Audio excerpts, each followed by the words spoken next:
So, a very good evening to all of you present here. And I would like to thank you all for so actively participating all through the sessions that we've been conducting so far. And on that note, today's last session not only summarizes what we've been discussing through the past 5 days, but in a way also puts across certain perspectives of viewing Bollywood as a culmination of multiple assemblages. And I will be bringing across that dialogue for all of you to dwell upon. And on that note, I would start my presentation.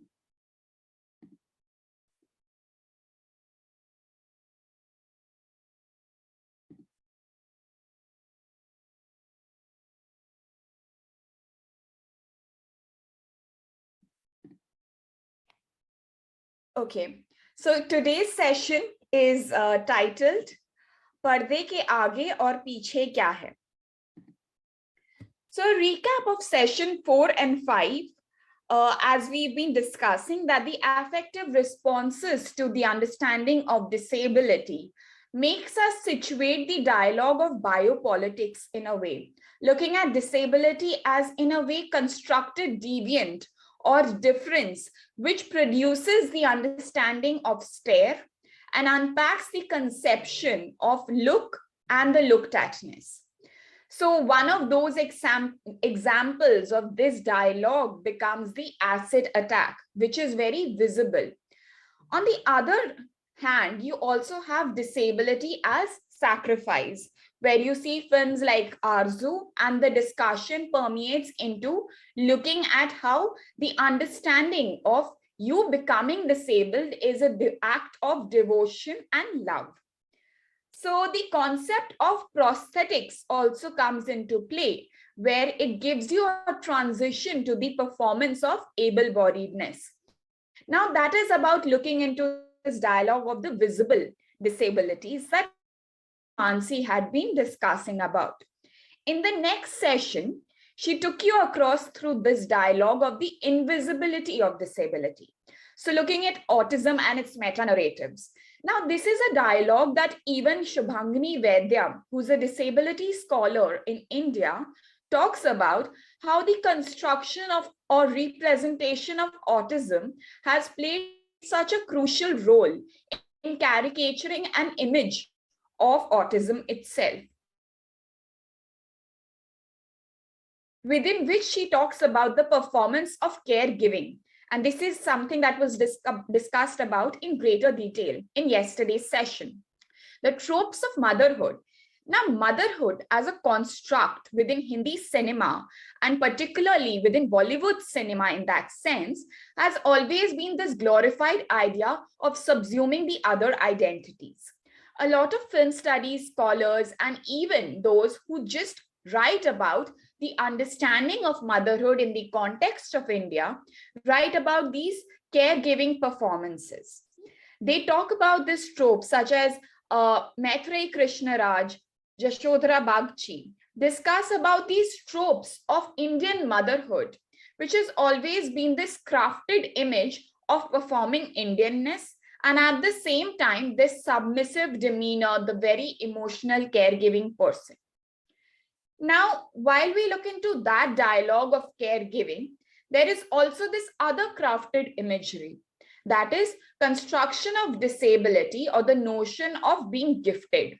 That is your disability needs to be overcompensated with a crafted idea of being extraordinarily talented. Now, while we look into these dominant constructs of disability itself, which are visible and invisible, there is also a crafted image of the mental disability and the construction of abuse and sexual violence.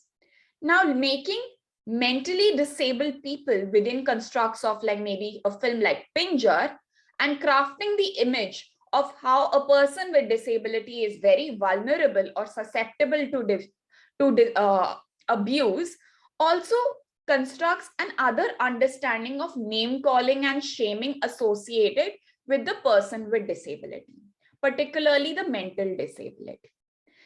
Now, looking into these paradigms of the crafting idea of disability itself, there is an understanding of treatment. Now, how the cure or the medical and religious models interact in a way or come together to produce how the disability or the visibility of the disability can be rectified. Looking at disability as in need of rectification. Now, while these ideas construct the other, the outlier, or the disability status quo, there is also an understanding of how the past trauma, karma, impacts mental health and how these are crafted within Hindi cinema itself. So, visual depiction how past trauma plays up in the form of whether it is punishment for the sins committed in the past or it is just any traumatic period in childhood that impacts one's mental health in films like Dear Zindagi. So these understandings or ideological underpinnings within crafting of disability or construction of disability characterization in Hindi cinema also makes us think of whether Bollywood as a framework is only influenced by these or is crafting only a particular or distinguished style of disability, or whether there are other structural cleavages of India that Bollywood is trying to display, and these factors also closely interact with each other. So there are some readings that are also listed and provided in the Google Drive, and you can have access to them and you might gain a greater and more nuanced understanding of disability. And at the same time, looking at Bollywood cinema as an assemblage, rather a lens or a framework of viewing these characterizations or distinctiveness of disability in them. So I'm looking at this dialogue today as Bollywood as an assemblage and what goes behind the craft of making disability cinema. So while we've been talking about how we perceive disability itself, one question I would throw to you, is there a similar way that you have reacted to watching a film in the theater as opposed to others in the cinema hall?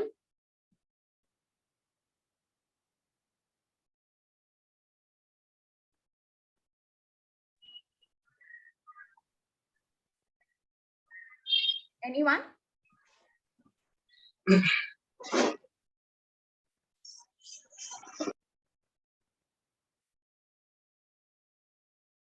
Okay, let me break down this question maybe. Did you cry on watching a film like Kal Ho Na Ho where Shah Rukh Khan is shown as having cancer?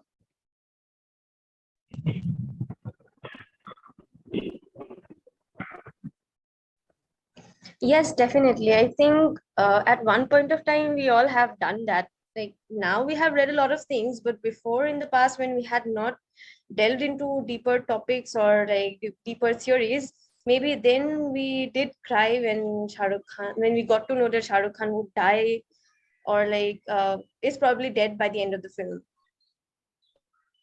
Okay, great. Can I say? Yes.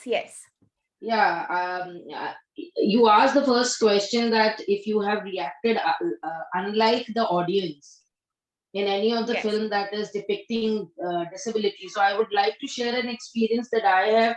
I am associate professor in the Department of Human Development, and so we have a subject called human exceptionality, which I am teaching. Okay. So there has been an awareness of all the disabilities and most of them. So for me also attending this particular session was mainly because to add to my knowledge about and to use movie as a medium of awareness and other aspects.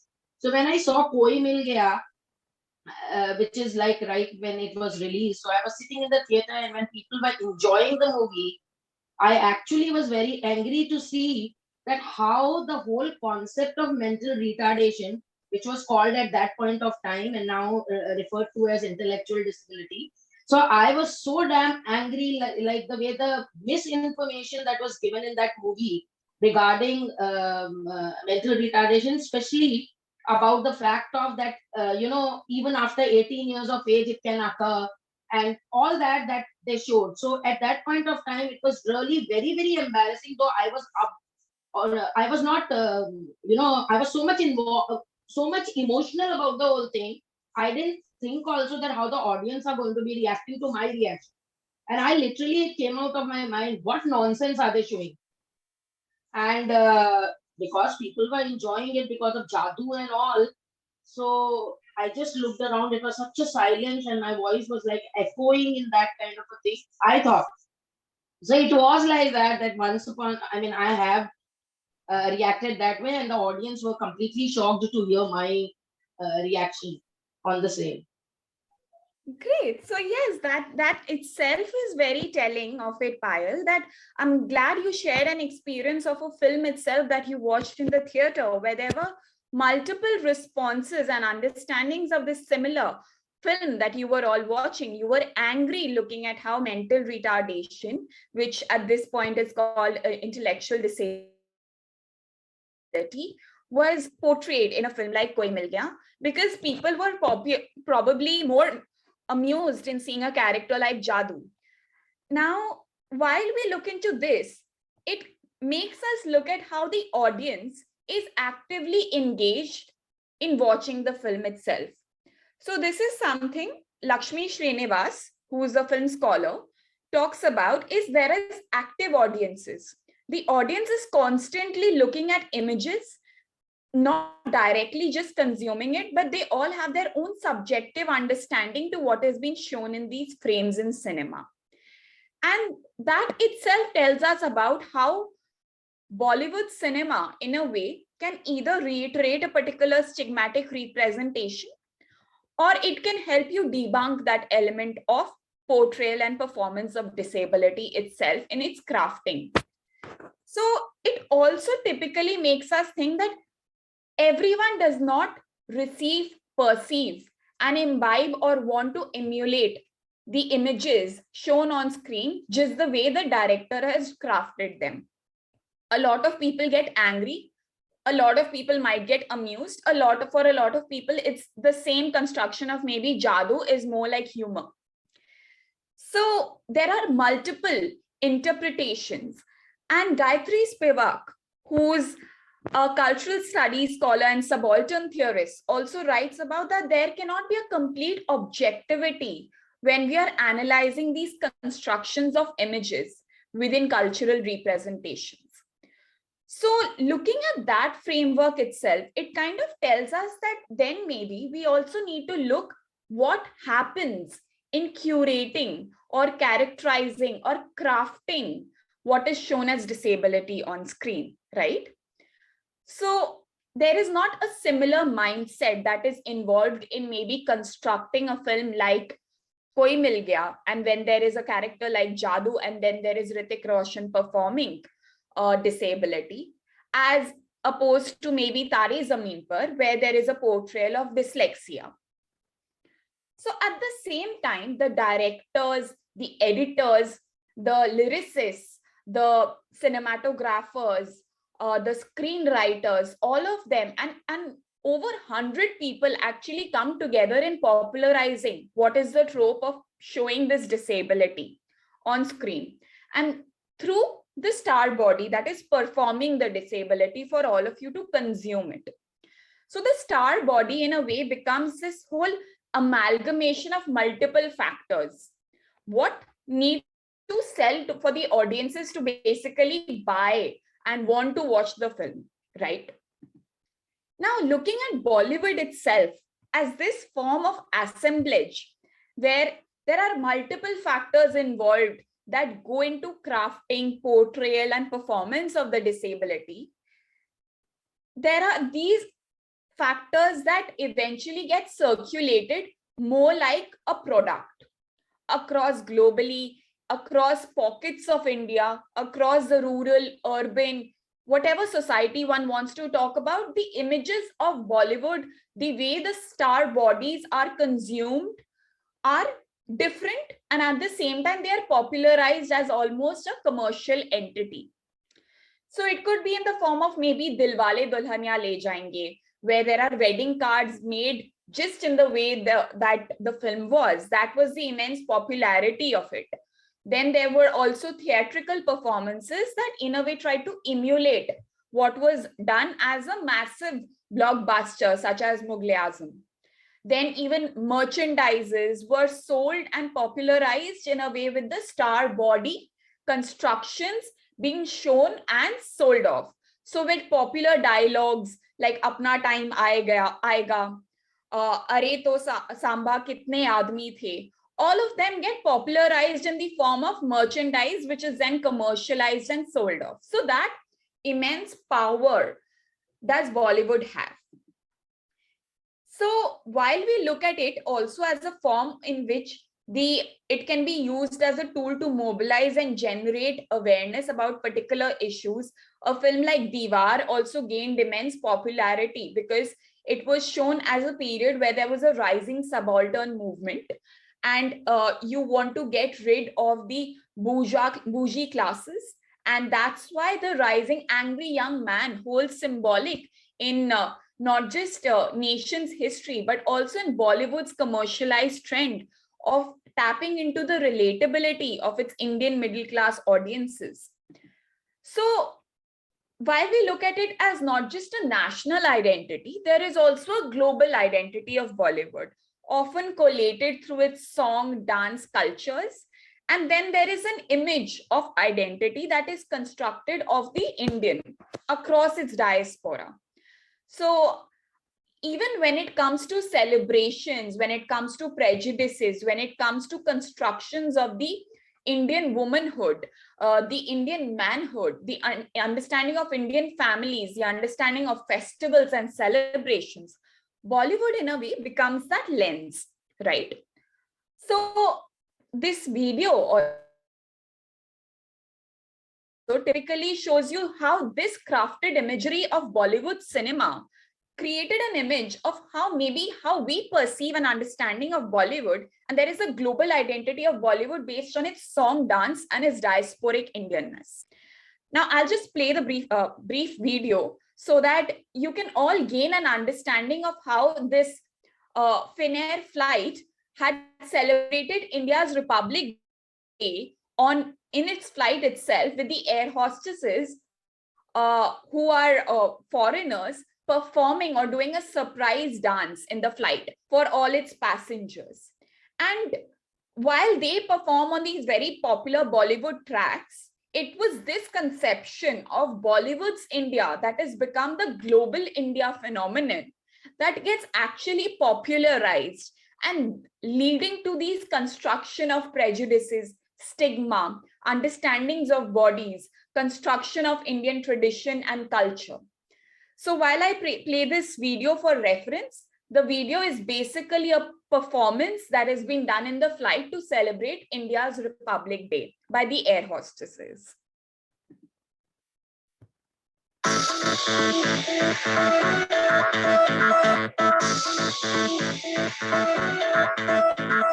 Finnair congratulates India on Republic Day, January 26th. I hope the video is audible to everyone. Yes, Yes, Priyam, it is ma'am. audible. Yes. Thank you. Yes.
So while you see that the understanding of even celebrating a Republic Day in a flight was more about dancing on a Bollywood song, this is the performance of Indianness that is crafted, which steps into this understanding of how the India is constructed with these very prominent wearing salwar, churidar, dancing wearing a dupatta, bindis, and dancing on a song like Om Shanti Om. Whereas India's Republic Day has no correlation with how one performs on a song like Om Shanti Om for a Republic Day. So while you see this construction or a prototype that gets circulated in the form of song and dance, this element of commerciality of how these star bodies are almost made like marketable entities through its song, dance, and masala cultures becomes a lot more prominent to question and understand how this crafting of the disability identity also holds relevance in theorizing how the body is also shown as this preoccupation of how the nation constructs disability, the understanding of disability in the society, maybe not necessarily looking into lived experiences. So moving on, the striking features that this understanding also brings across within how looking at Bollywood cinema becomes a globally circulated, consumed, and exhibitionist identity of India, the music, dance, and voyeuristic pleasure holds a lot of relevance. And the other striking features inevitably become the lavish productions, the aesthetics, the melodramatic overtones, and a schism from realism. A culmination of these identities and performances of the crafting of the body produces an understanding of the star culture.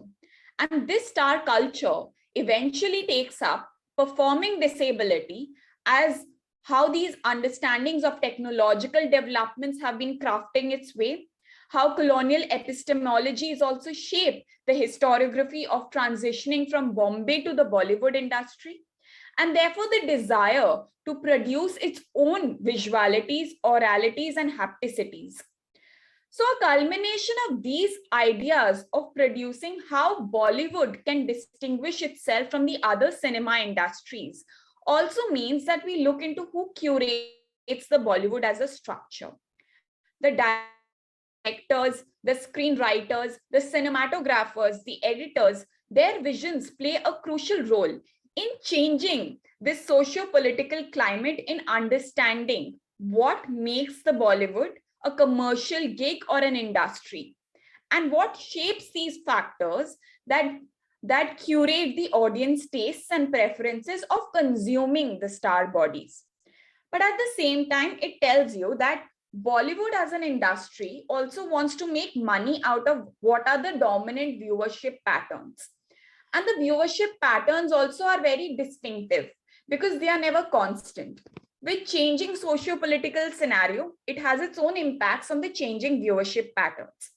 For instance, in the last few years, due to the pandemic, the viewership pattern completely changed as the absence of theatrical releases meant that you are confined to your domestic spaces.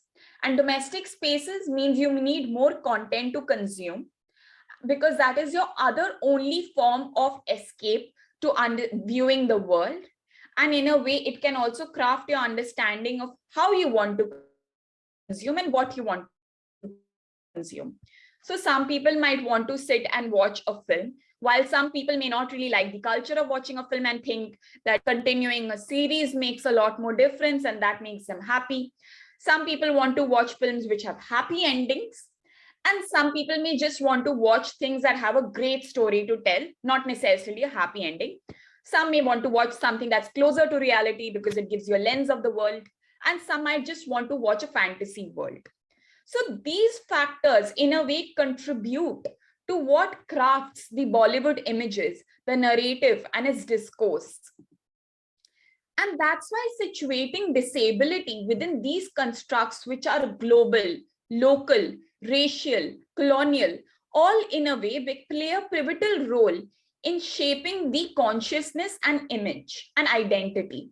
So you have the image, the discourse, the narrative, and the signifier that interact in its own ways in order to produce this consciousness and identity. Now, within these constructions that are there in terms of its different visual and audiovisual vocabularies, curate an idea of the ideal and then the other. And it is here in the other or the ideal, we are actually trying to situate that where does disability really fall? So Bollywood as an assemblage becomes this producing affective understanding of bodies and its corporealities, the sensation of interactive capacities, that it has its own codified contents, signs or narratives. It has its active audiences who constantly want to keep making the meaning out of the images that are produced for them to consume. And the production of the bodily affect, where sexuality is something that we would see as a primary identity as well. Now, there are also outside forces, materialities, and dynamics. Because when you want to make something like a global cultural product, then you're not just basing it on what your Indian understanding of wanting to see India is. There is also a post globalization phenomenon where you see the biopower operating. You see the rising feminist pedagogies, the subaltern voice, wanting to make this whole construction of how to consume these images. Then there is a role of sound, the Foley art, the art direction, colors, tonality of frames, maybe such as the crafting of even Jadoo, in a way could create these different elements of escapism, wherein you're seeing an alien and the colors used to distinguish an alien from the others is very fascinating. Then this whole sound play that has been done for multiple films. So these changing topographies of India's media assemblages also means that you have technological innovations that are contributing to changing the cinematography techniques. Maybe over the years, as you saw, the transition from black and white films to then the colored films, and then looking into VFX images where you're seeing like superheroes and its construction of maybe something like Ravan, also is all about having big budgets, massive frames, multiple superhero characterizations, and fast cars moving for an action film such as Rohit Shetty's films. So coming together of these human and non-human capital, energy, and capacity in terms of image, sound, flows, and the crafting ideological pedagogy of the socio-political environment leads to this construction of the Bollywood cinema as an assemblage. So you can't just make it about one factor that contributes to how these images are created, produced, circulated, and consumed. Because even the audience is having its own understanding about what the images are trying to communicate to them. And that's also shaped by these viewership patterns and these cinema watching tendencies, because there would be a lot of audience that is unaffected, because to them a film like a film or a Bollywood cinema is anyway a utopian world that was never meant to address the realities of their lived experiences. So while we look into these constructions itself, situating disability becomes a lot more prominent, because we need to look at it also from the pedagogy with which it was crafted, as in what goes behind the craft of making a disability cinema. So I'll be talking about its few sections only, which is basically the director's vision also.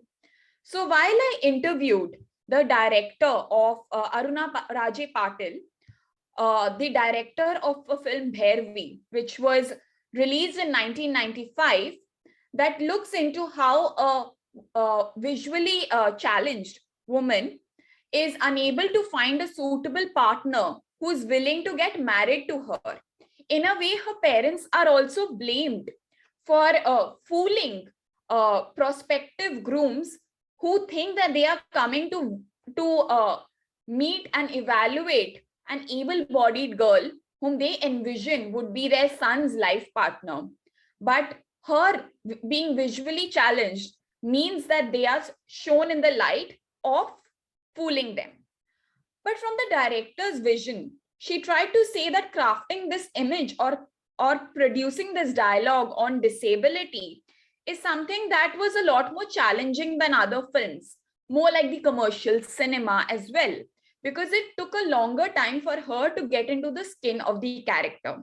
So in her words, in order to get into the skin of the character, I tied my eyes and walked around in the room for some days. That's when I realized the role of sound in creating disability cinema. As you rely on other senses, most prominently sound. So I kept recording sound of filling water, raindrop falling on the floor, peacocks and other birds. Foley art helped in this, as in a disability-centered film, you need to get rid of the glamour. And in blindness, sound plays a prominent role, like I did right from introducing my character with the peacock sounds and water.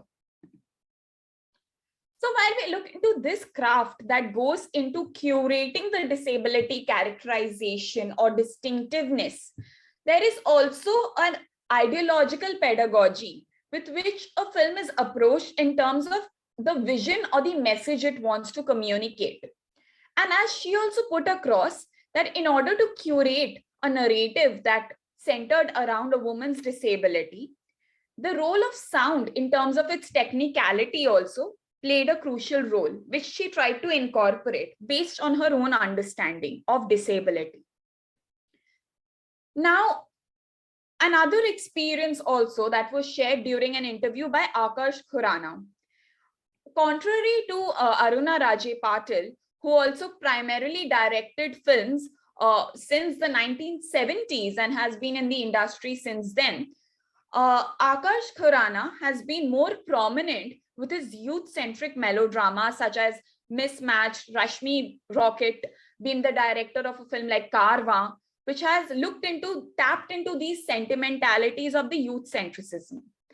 Now, while he's been very dominant in the OTT, he also mentioned, and I'm quoting him, there is just so much content out there available for us to watch, and us being the content creators can experiment with many interesting stories which haven't been said before. With the OTT, the best part is that content is the star now, and a lot of very sensitive themes like gender testing, homosexuality, disability can now also be watched in isolation or even by children at home, which may not necessarily happen if it was to be watched in the theaters by all family members together. So while this statement also highlights that the changing trend or cinema or viewership tendencies have a major impact on what is sold or commercially made available as Bollywood cinema or any cinema industry for that matter. Because at the end, it is about mass viewing. And looking at these understandings of disability and constructions of disability in narratives itself, one of the very prominent films is Tare Zameen Par, which we've been talking about. So while I interviewed Amol Gupte, who is also one of the directors of Tare Zameen Par, he spoke about the importance of having particularly his investment in collating films and crafting films that talk about children's stories.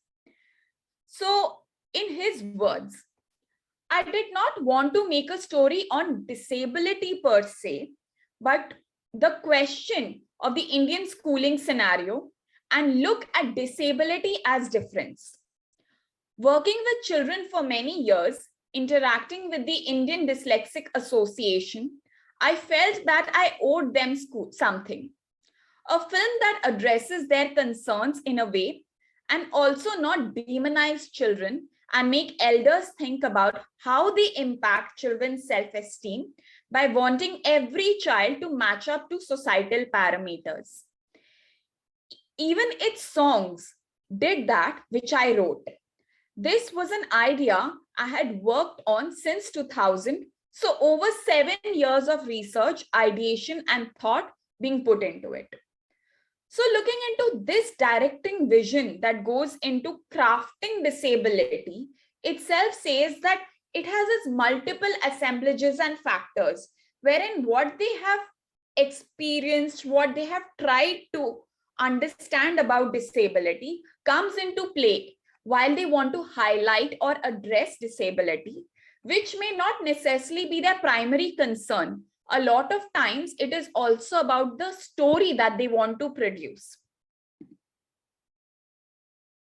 Now, while you see Ishan holding a centrality, there was this world of talking about schooling systems and the elders and what expectations they have from children. And this is primarily what the director, that is Amol Gupte, also wanted to highlight, that maybe the focus came onto disability, but my focus in a way was talk about children and differences and how elders or the schooling system in India needs to look into multiple ways of schooling. So one of the songs that he particularly mentioned throws light on this crafting identity of how the childhood innocence was tried to weave into the cinema and its construction of disability dialogue in a way.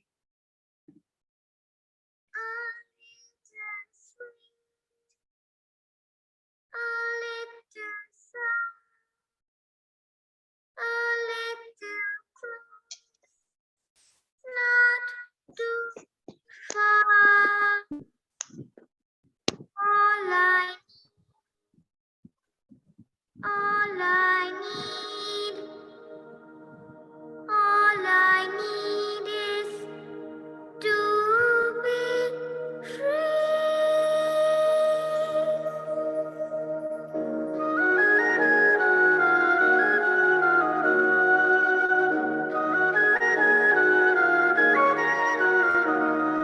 little sweet, a little sour, a little close, not too far. A little sweet, a little sour, a little close, not too far. All I need, all I need is to be free. चूम लूं मैं इतना करे चल पड़ो तो कितना दूर A little sweet, a little sour, a little close, not too far. चूम लूं मैं इतना करे चल पड़ो तो कितना दूर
शुरू निकलेगा फिर से सूरज जो डूबा हैरत हो सबको ऐसा जुबा है मेरा जहां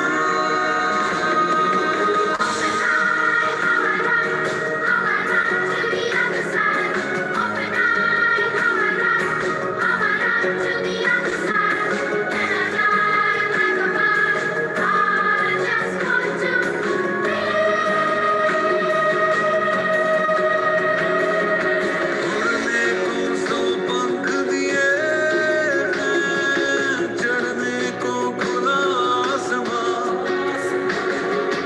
उड़ने को सौ पंख दिए हैं चढ़ने को खुला आसमां उड़ने को है करवट करवट और बढ़ने को मेरा जहां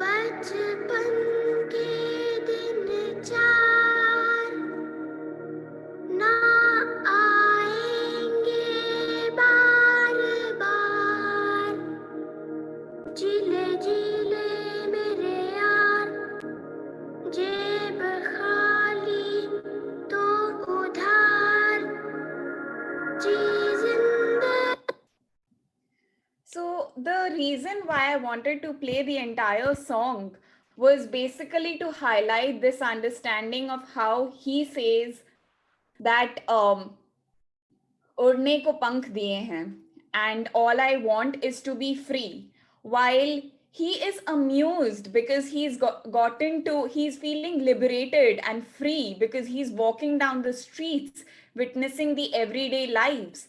And while the lyrics also play a crucial role, it looks into how the child is amused mostly seeing the elders. He's amused and wanting to ape what the elders are doing. And that is what this construction of a film like Tare Zameen Par also tries to do. It tries to look at this criticism of how the elders try to formulate a very normative understanding of an ableist world, how the construction of disability is not really seen as difference, but constructed as something that needs rectification. And this perception is not very different from the vision with which the director, that is Amol Gupte, also described what he thought of while crafting a film like Tare Zameen Par. Now, as we move on, there are also very prominent dialogues of moving beyond the children's disability perspective. There are also prominent dialogues of these feminist pedagogies that we've been talking about, and the radical feminist stance that has been bringing across how the focus should be on women's stories, the understanding of marginalization in a way, the crafting of marginalization in a particular way, and how probably we need to go beyond the very formulaic boy meets girl melodrama. So a radical feminist and also someone who blatantly states that she is interested in writing women's stories, that is Alankrita Srivastav, who directed Lipstick Under My Burkha and Dolly Kitty or Chamakte Sitare. While I interviewed her, she also, and I'm quoting her, stated that I take inspiration from all the stories of women around me, as they have not been discussed through Bollywood cinema. While the craft of filmmaking kept getting better, stories that highlight marginal sections of the society have been overlooked. Disability is one such area, and we need to go beyond the negative portrayals of disability too. I hope to do that in some of my films later on. So while she talks about these multiple marginal stories wherein she discusses the dialogue on nude artists in lipstick, she also puts across the infidelity aspect, the understanding of Muslim womanhood, constructs the ages dialogue of women who are widows and they still have sexual desires and how they're expected to by society repress them. So multiple factors and these multiple forms of marginalization stories is what a lot of the directors feel that they need to bring across in their films and its crafting. And when it looks into these multiple factors, one of the very prominent ones tends to become the portrayal of queerness. So the director of Dostana, which was also very popular, not just in 2008 when it was released, but till date, its songs have gained immense popularity across weddings, but at the same time, produces a dialogue on homosexuality in India. The director also stated that two things that Bollywood is most fascinated with: politics and sexuality. I was sure that politics is not my domain and sexuality is something I was keen to work on. I wanted to show the sides to homosexuality beyond effeminate gay man. Dostana and now that changing cinema cultures allow a director to do that. So what are these changing cinema cultures is something that is typically interesting. And what these cultures basically indicate, in which is something that even the director Tarun Mansukhani, while I interviewed him, discussed, that what the audience basically wants to see does not necessarily navigate their cinema, but what they feel or their dominant conception of perceiving certain images are in a way influencing what is the director actually making in their films, whether it would gain popularity in a way or not. And then again, the ideological pedagogy of the director himself. So a similar strain of thought, but from another angle, was Tanuja Chandra, who's also very prominent director across the 1990s, and one of the first few female directors coming into play in that time, where she entered with commercial cinema like Dilwale Dulhania as an assistant director, and moved on to independently making her films like Sur, Tamanna, Kareeb Kareeb, Single, Zindagi Rocks. And Tanuja Chandra, during the interview, also quoted that Bollywood has always been obsessed with the formula boy meets girl romance. But that's also what makes most money, as audience wants to see that too.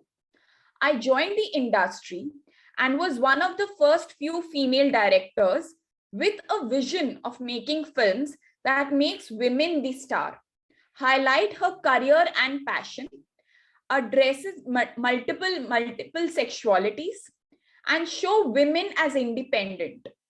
Now we see a lot more, especially with the OTT. But if you don't have the romantic tangent in films, they will not get producers and not even make money.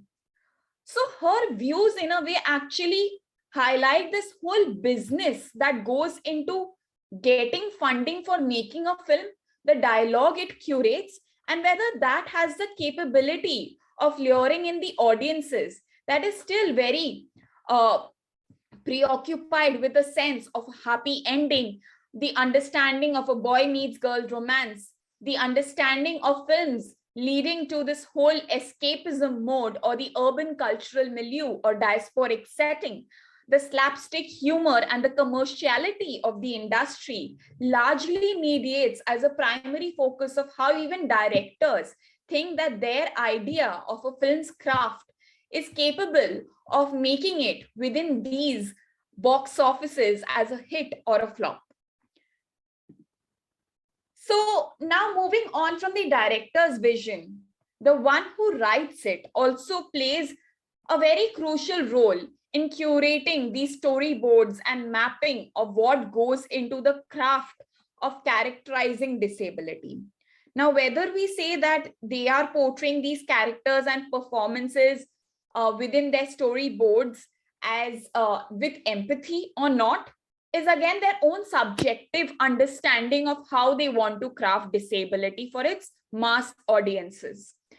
And one of the screenwriters of Three Idiots, Chetan Bhagat, also mentioned when on being asked, while I interviewed him, on being asked that why the what typically fascinated you to be crafting the character or the setting of Raju's family, having his father who was disabled, and the understanding of poverty. So he instantly related poverty, disability in a very similar way. And in his words, and I'm quoting him, I have always been appreciated for my style of my comic timing. And that's what I do for my films and its scripts too. So even poverty is to me made funny, and so is disability. I don't think I thought so much about it. Now that you pointed out, then I recollect that there was disability and poverty shown that way in Raju's family.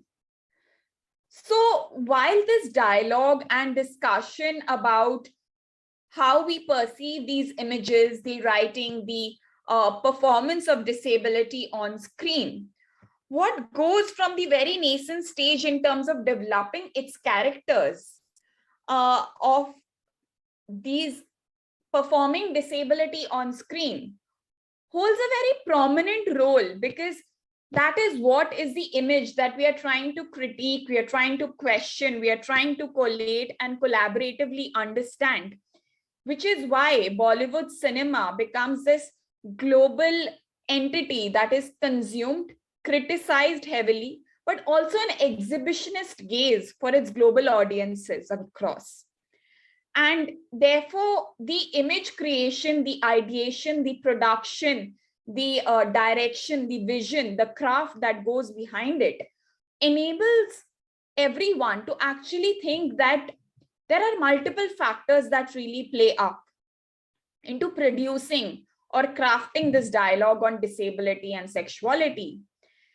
And one of the other prominent roles where we have seen disability construction was also Omkara of Langra Tyagi. And here I quote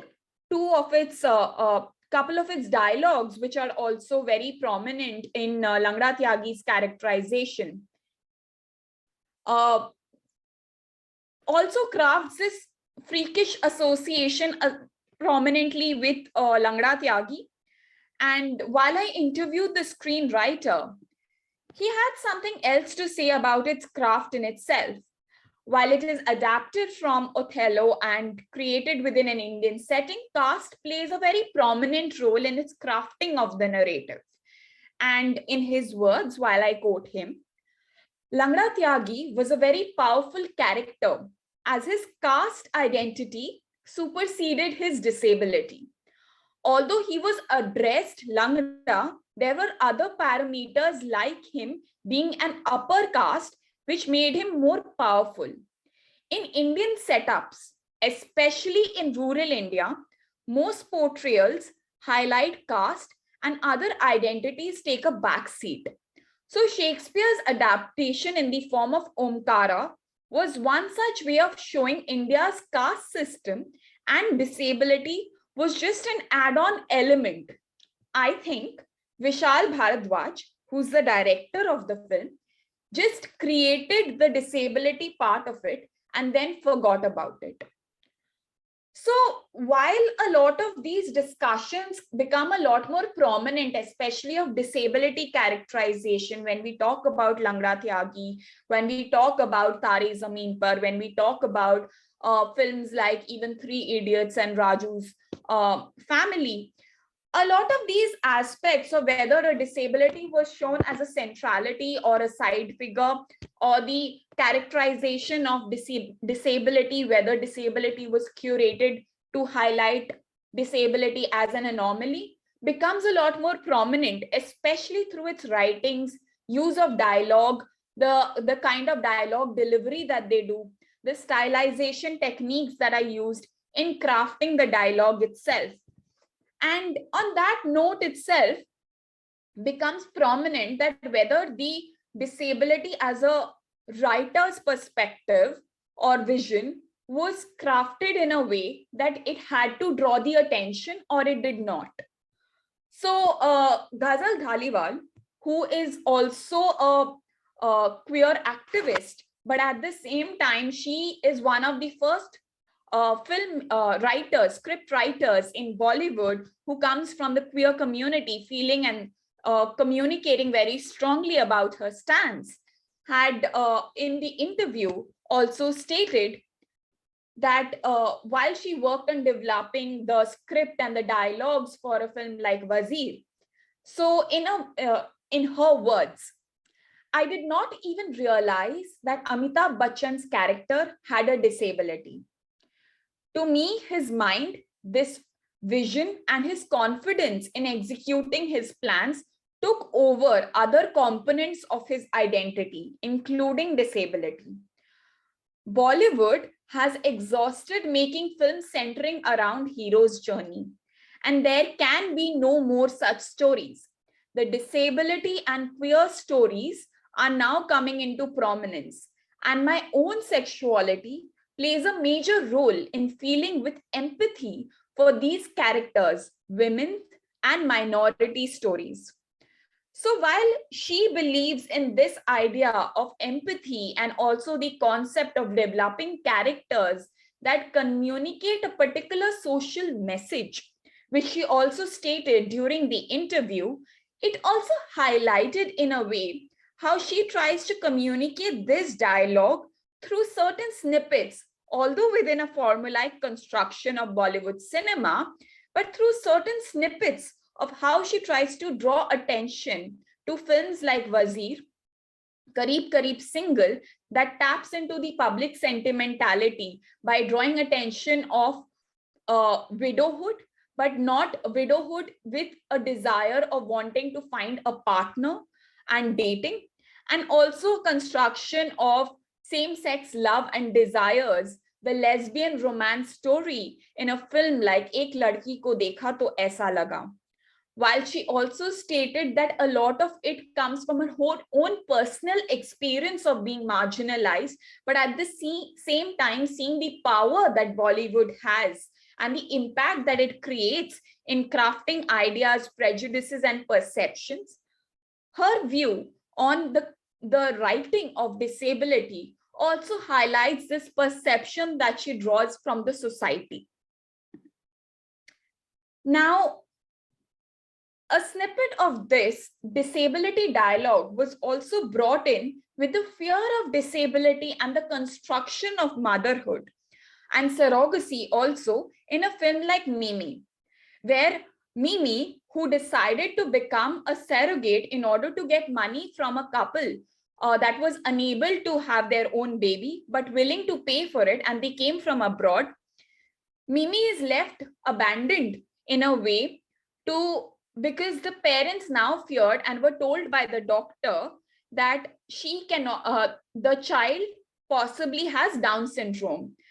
Now, although it doesn't craft disability itself, it crafts the stigma and perception of how the disability and the child's disability is seen as not wanting to take on that responsibility.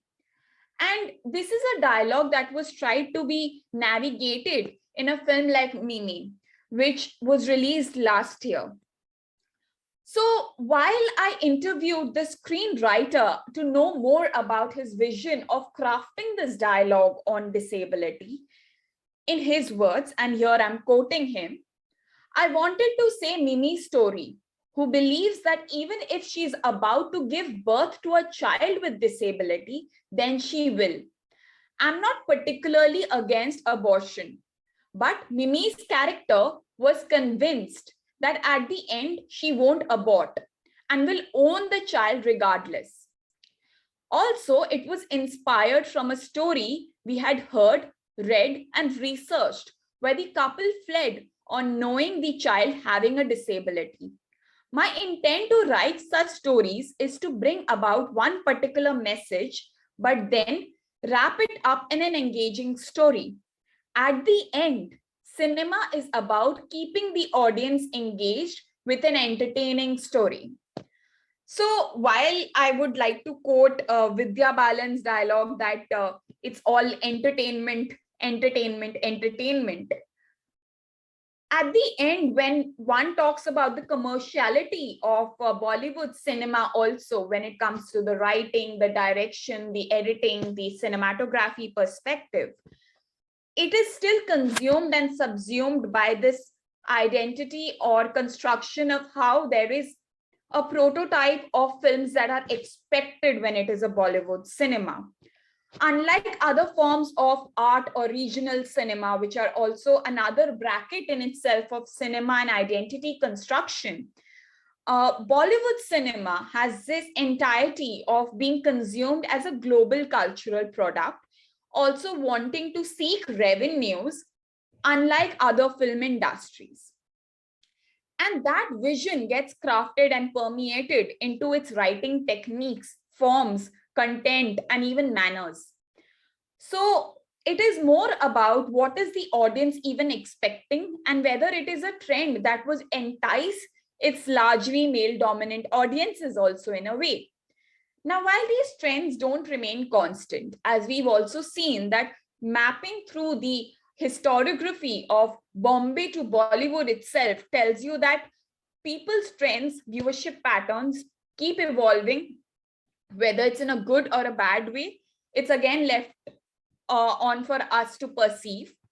But at the same time, the vision of writing the films is also collated and popularized based on the dominant constructions in the society. But at the crux of it, a lot of these visions are also created in order to stir up a particular novelty in the characterization and performance. So Anuradha Tiwari, who was the screenwriter for films like Fashion, Madhur Bhandarkar's Heroine, and even Jail, talks about this popular trend. She stated that the first draft of the film didn't work as it was a story about the glamour and film industry written from the male gaze. So I was brought into the picture to bring in the women's perspective, and eventually you do get typecast in for scripts like that. Back then, Fashion was the first to be a solely female star-driven film with explicit dialogue on sexuality and glamour. So what I want to typically highlight out here is how the idea of being the first to bring in a dialogue becomes a very prominent characteristic of how one wants to make their own identity in the film industry, which is largely producing so much content and cinema that is driven by this element of competition of content that goes on to popularize itself and get bracketed as a commercial blockbuster film. So another trope of even popularizing also tends to become this stylistic element or even wanting to rehash and revisit the past in a way. That also gets collated and comes forward in the writing and the vision that goes into this crafting of characterization. So Abhishek Chaubey, who's also the screenwriter for Kamini, while I interviewed him on and asked him particularly about these elements of constructing and curating Kamini as a space that mediated this dialogue on portraying disability and the double role. Also, in his words, I'm quoting him, I have always been fascinated with creating realistic and new characters from rural or backward areas. And best way to bring in contrast was to show speech disability and double role. I wanted to refashion the whole Sita or Gita, but with a twist of disability in it. But the disability was to draw upon childhood trauma, and also disability did not really disempower one from dreaming, having a romantic interest, and being ambitious. So, what particularly becomes prominent here while this script was being written is to draw upon what they want to draw as a highlight in the centrality given to the disability script. And a lot of its centrality becomes prominent when the image is then crafted into this writing conception. The crafting and stylization also plays a very prominent role, because when one looked into the publicity of this film, typically what was publicized was the look donned by Shahid Kapoor in crafting the dialogue in Kamine. Not many places really mention that he is trying to enact or perform speech disability. Whereas the entire narrative also in a way was navigated towards how he was bullied, how this understanding of disability led to a lot of goons thinking that he could be mocked, how his pronunciation of S and F was made fun of, and how these ideas were used in order to extract money out of him, relating it with childhood trauma.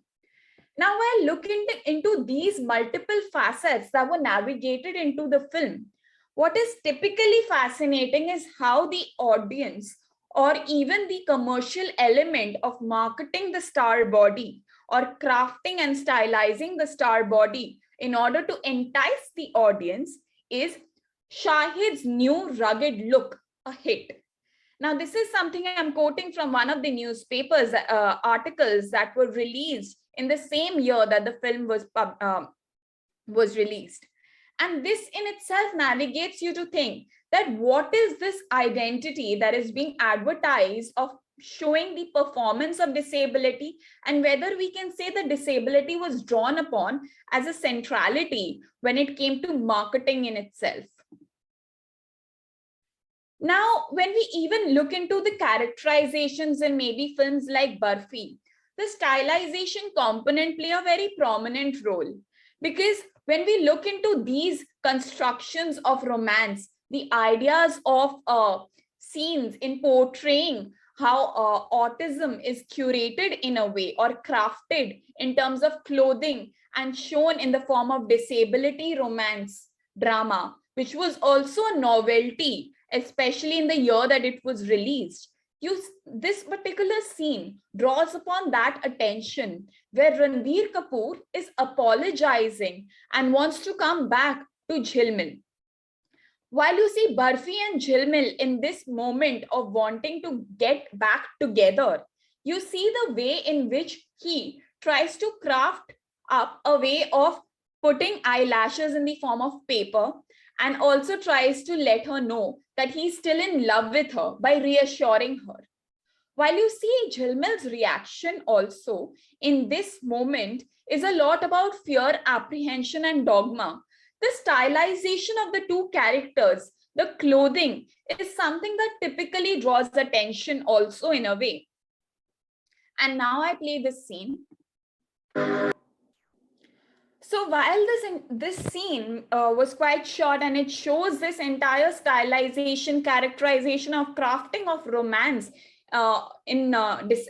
when they wanted to highlight the centrality was disability of the two characters, the immediate understanding of the film also shows into how their faces are used as close-ups in the crafting, and the use of sound plays a very prominent role in the whole curation and construction of the disability dialogue in a way. Now, while we've been also discussing about Margarita with a straw, what is also prominent is how Malini Chib's autobiography, One Little Finger, is also closely drawn upon and influenced this crafting of Margarita with a straw by Shonali Bose. Although Shonali Bose also mentions that herself being a bisexual, there were a lot of reflective experiences that she could gather while making the film. A lot of her own personal journey is reflected in the curation and crafting of Margarita with a straw. And this particular video shows how even Kalki Koechlin is being trained in order to understand and emulate those forms of getting into the skin of the character in order to perform in Margarita with a straw. So while we look into this dialogue and this experience that has been created of a woman who has cerebral palsy, but at the same time she comes out to her mother, is also addressing disability, but at the same time queerness, bringing across a dialogue on the two coming together, which has been rather a novelty and a radical attempt of characterization.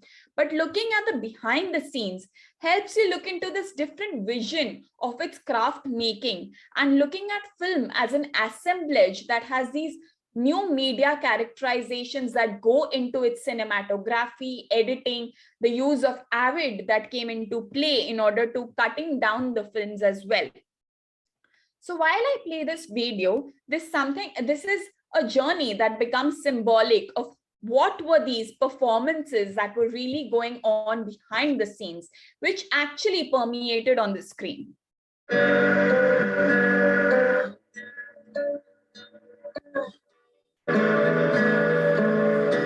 When I was thinking about what my next film should be after Amu, one of the things that kept coming up was that my first cousin who I grew up with was just a year younger than me, Malini. Malini was born with acute cerebral palsy. Because she's only a year younger than me, we did all our things together.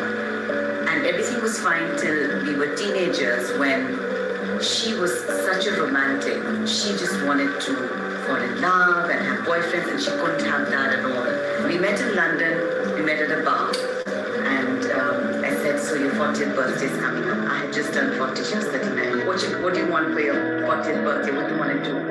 And she just said, and sometimes her speech comes out loud and clear, I just want to have sex.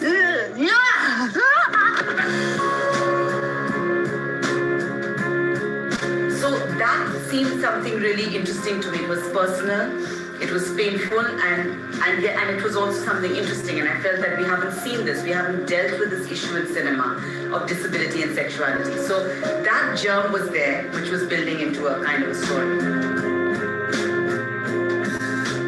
The story that was about Malini, like a big character, was her mother. The mother is the center of the life of a person who actually has a disability.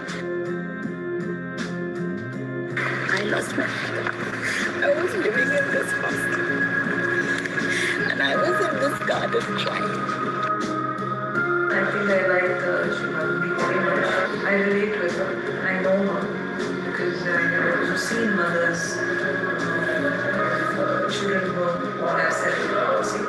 So I kind of understand her emotions and relate to her emotions. The film started on paper. It was completely Malini's life. Mostly it was Shonali looking at Malini's life, and I was trying to add to that in terms of craft. In September 2010, Shonali lost her son for 3 to 4 months. I didn't even dare to ask her what's happening with the film. So of course at that time in September, life came to an end for a moment and nothing else mattered, not the film or anything, just flew out of my head. Why this is so connected with Margarita is because I started writing 4 months after his death. It was his 17th birthday and I celebrated it. It was wonderful, and that night I just started writing it. And I think that entire journey of Laila is that journey of I have me. So a film that comes out of personal space, I think, what it has is a priority to tell an emotional truth, to be respectful to our emotional truth. And I think that's what comes across really strongly.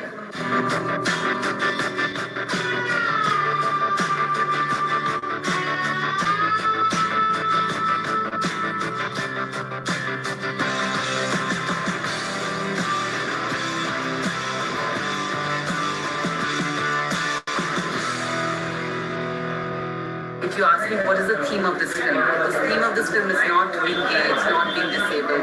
The theme is acceptance. Acceptance of the way life is, acceptance of your disability or your sexuality, and most importantly, the acceptance of yourself.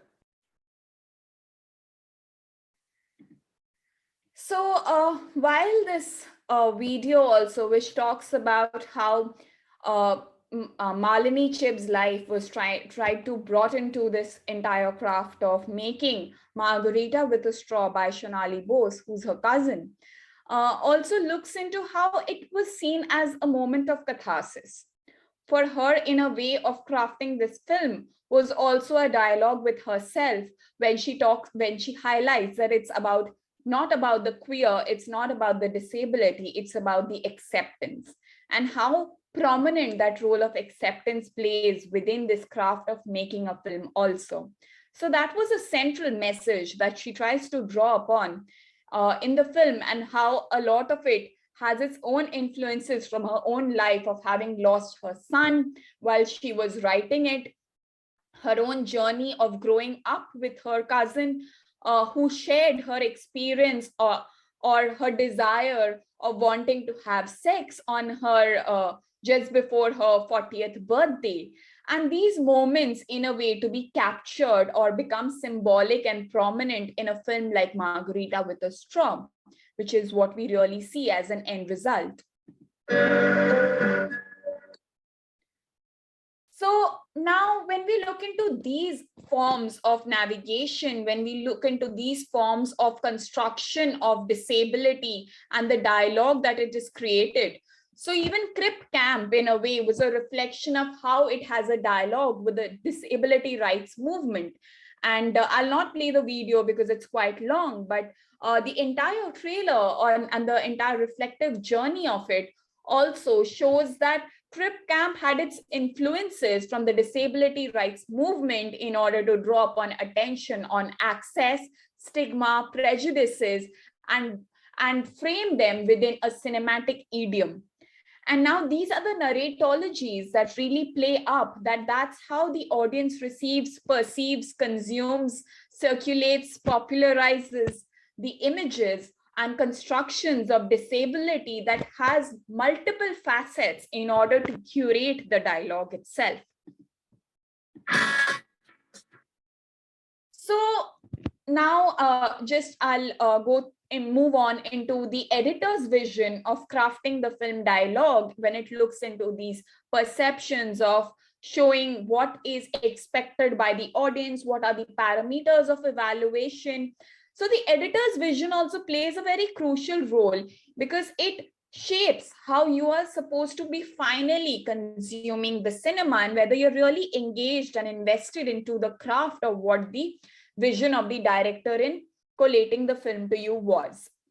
So Antara Lahiri, who has pretty much edited a lot of OTT platform films, and Shakuntala Devi also stated that we are all trying to convince you to believe and relate with a world centered on screen. And the first 20 minutes matter the most.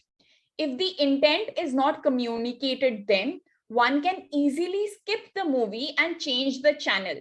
So the editors play a crucial role by going through rushes over and over again in crafting what is the most interesting way to communicate the story. With disability and sexuality, we need to be a lot more sensitive so we do not give meanings that go down in an offensive manner. But with the OTT, we have more creative freedom on these matters in filmmaking. Now, an experience of even the editor of Jaane Tu Ya Jaane Na, Wake Up Sid, which is Shan Muhammad, was also shared.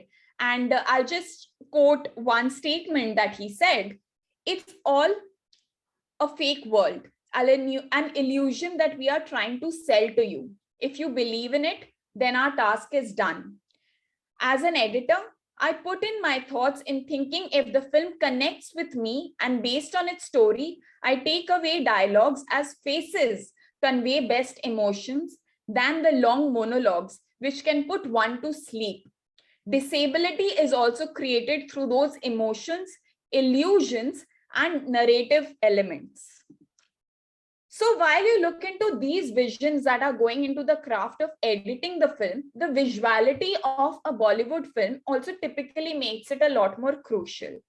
Now, navigating that dialogue from a cinematographer's vision makes it a lot about how these colors, frames, tonalities are really chosen in popularizing a film in itself. And Shaumik Mukherjee, who is a cinematographer of a film like Thappad, also stated that the key to creating relatable visuals is empathy. At times, I only use the natural lights to focus just on characters.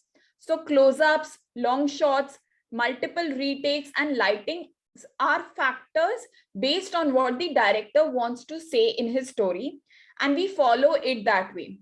I just need to be convinced about the director's vision and intent. So while we look into all of these factors, a lot of this crucial role basically goes from what the cinematographer is expected to perform live based on the director's vision of crafting the narrative, which might center the disability or not. So Sudeep Chatterjee, who is the cinematographer of Guzarish and has popularly worked on Sanjay Leela Bhansali's films, in his interview stated that, and I quote, close-ups are the best way to portray emotions.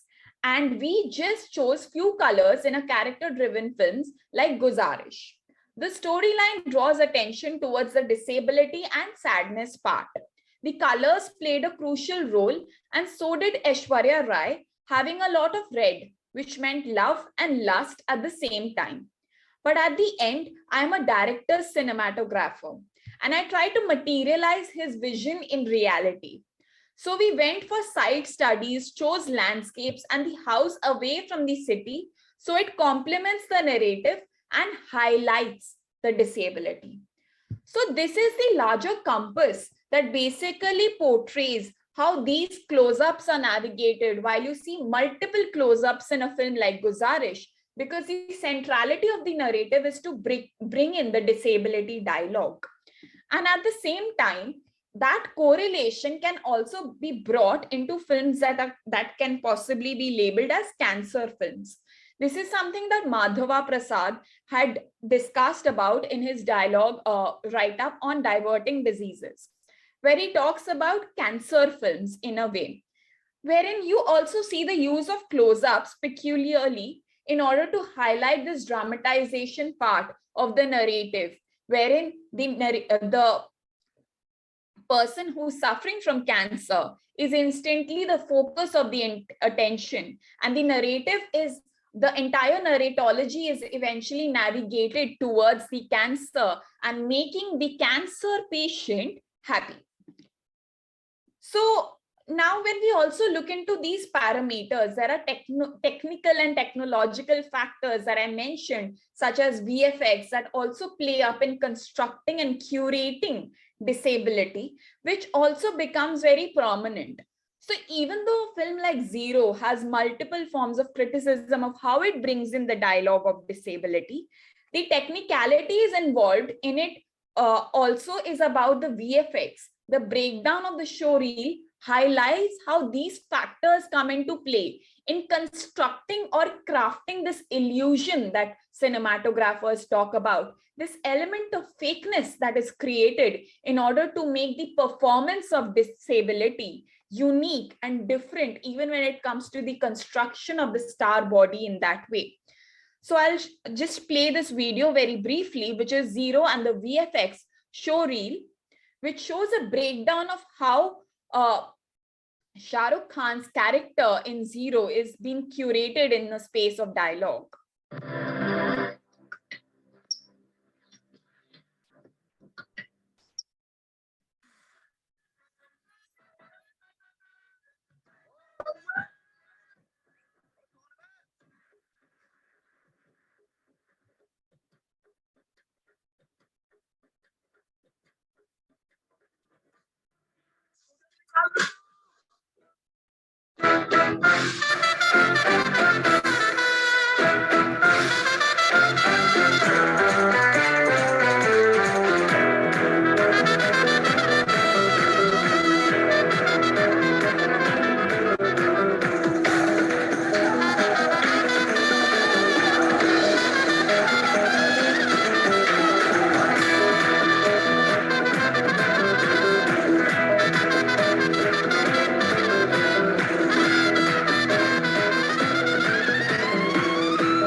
So as you could see that in Zero, the use of VFX also made it more about the technique, the form, and how this different cinematography techniques were used in order to collate and assemble the performance of Shah Rukh Khan as a dwarf, and the different platforms that were created in order to draw upon the height difference of Shah Rukh Khan in comparison to the others who were around him. So this construction was typically circulated and also shown as how the star body, that is Shah Rukh Khan, is now performing as a dwarf in a film like Zero.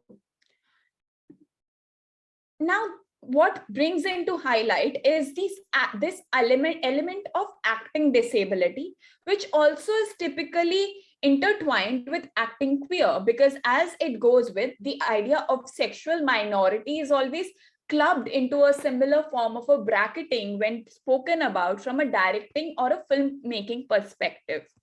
So when it comes to acting disability, a film like Fana was also a comeback film for an actress, Kajol, after years of being away from the film industry. And in Fana, the highlighted aspect was also how she had a simplistic look of making her much awaited comeback of acting in a film like Fana, wherein her clothes were very simple and she was blind. So these aspects of simplicity being a marketing strategy in order to add more attention towards the acting genre of film stars when they are wanting to make their comebacks becomes a lot more prominent.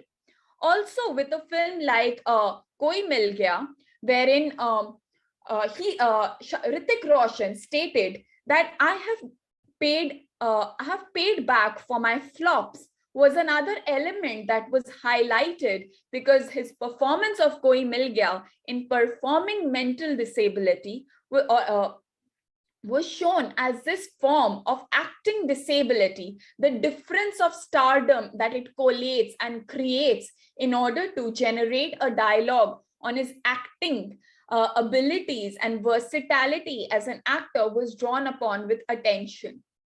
So Sanjay Suri also states how these constructions of stardom are so different. And in his interview, and I'm quoting his statement, I think Onir and I were the first to put across a dialogue on sexuality, homosexuality, HIV, AIDS, and we felt cinema must display the society we live in.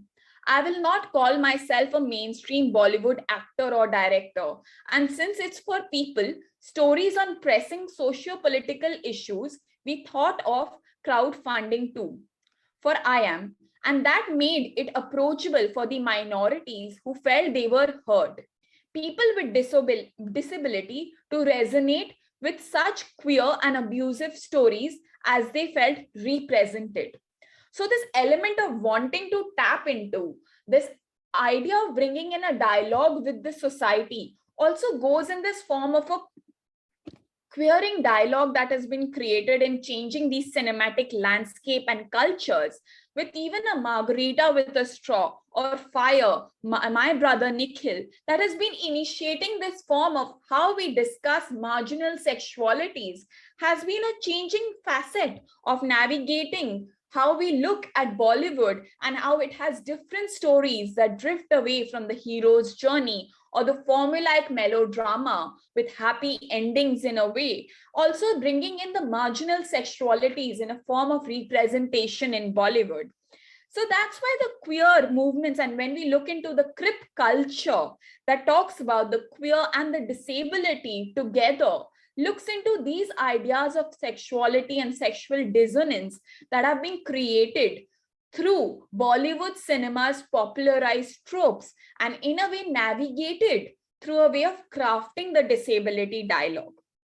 Now that brings me to think, and this is something that was asked to me right at the start of the workshops also, how do people with disability perceive these images and these constructions of disability in Bollywood cinema?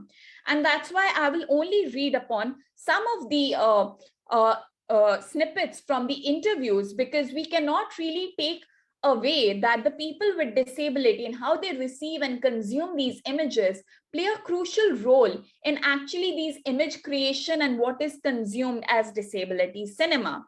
So just highlighting some of them, and I'm quoting the people whom I interviewed, obviously not stating them. My relatives dropped me midway and took me outside the car while heading for my cousin's wedding, saying I was not needed there. I crawled my way through and till date haven't attended weddings or any family gatherings. I can't really say that what's shown in movies is too different to them. Another quote, Bollywood sets such unrealistic demands and expectations. I mean, even in real life, a man without a disability cannot beat up 5 muscular men to protect the heroine. So let alone that the six-pack abs are common or realistic. And disabled men just get worse in these portrayals.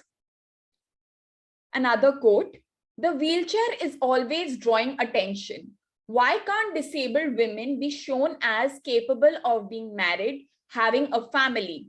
So many of us do, and Bollywood never depicts those lives. Somewhat that culture is changing, and now the OTT has more realistic and relatable portrayals. Some of the other experiences shared, one of them being, Mismatched was a good show. It showed how accessibility is a big issue and can be so frustrating. I felt it depicted my life and I could relate with it. Another quote, Tare Zameen Par was one of those rare films where children's disability and schooling system was shown, and that is good as the script was engaging and it still addressed some concerns we have had about schooling in India. And lastly, I'll sum up with the last quote out here. Movies are always based on the charity model. Disabled people are usually blind beggars and hardly the leading hero or heroine. If you remember a film like Guzarish, Hrithik Roshan, who was quadriplegic, was shown as someone requesting for death, euthanasia. Cinema just takes from society. These movies are always representative of society and its prejudices, and hardly are we shown as leading normal lives. So now this actually brings me to think on what Anita Ghai had stated in her work.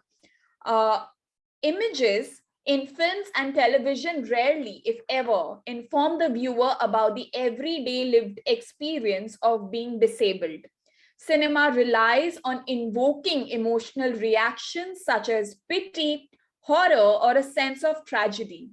A fleeting moment where a crippled beggar is shown extending his or her begging bowl into the window of a car, or the good-hearted protagonist is shown helping a visually impaired person cross the city road and receiving heartfelt blessings for the able-bodied person's assistance. So these factors in a way tell us or inform us that there are these dominant Indian cultural ethos and pedagogies, and these multiple layers and processes that go in and closely interact with the technique and ideology in producing what is crafted as the characterization of disability, whether it is drawing attention as centrality or whether it is playing a sidekick element within the film's craft itself. And the contributing factors to these ideological praxis involved are always these political, economic, social, cultural parameters that closely interact with each other and are produced, reiterated, and exhibited in the form of disability craft within Bollywood cinema. But at the same time, it brings us to think of this entire nexus of circulatory image processing that really happens. So when we look into this construction of the identity, it is not that the popularized trope of the performance of disability on screen is just emulated, imbibed, and performed. The society also, in a way, produces its forms within what is becoming the audience demand, what is the dominant audience wanting to see in its performances, and construction of the star bodies, which in a way or in certain fragments get permeated into what forms the cinema cultures. The cinema cultures are based on these multiple parameters of and the multiple assemblages that take place in producing a public culture like Bollywood, which is then consumed and again given back to the society, therefore making it an entire circle of how it produces a culture of identity and consciousness. And therefore, on this note, I would like to open the floor for questions. And my first question, in order to bring up the conversation itself, would be, do you think Bollywood should be seen as just an entertainment industry, a mode of knowledge dissemination, or both?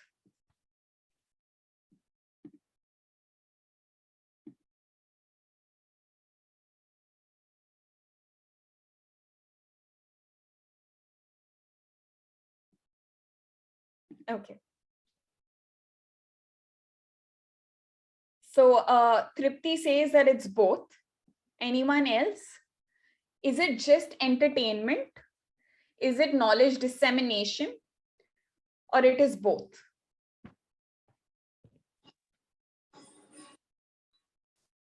Are you asking what it should be or what it is? What it is right now. What it is.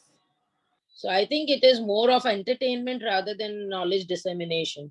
If you really look at the Bollywood right now, because I don't think so. A lot that you have already talked about, that mostly the disability is seen as a sideline or some other feature is more important than actually portraying the actual image of the disability.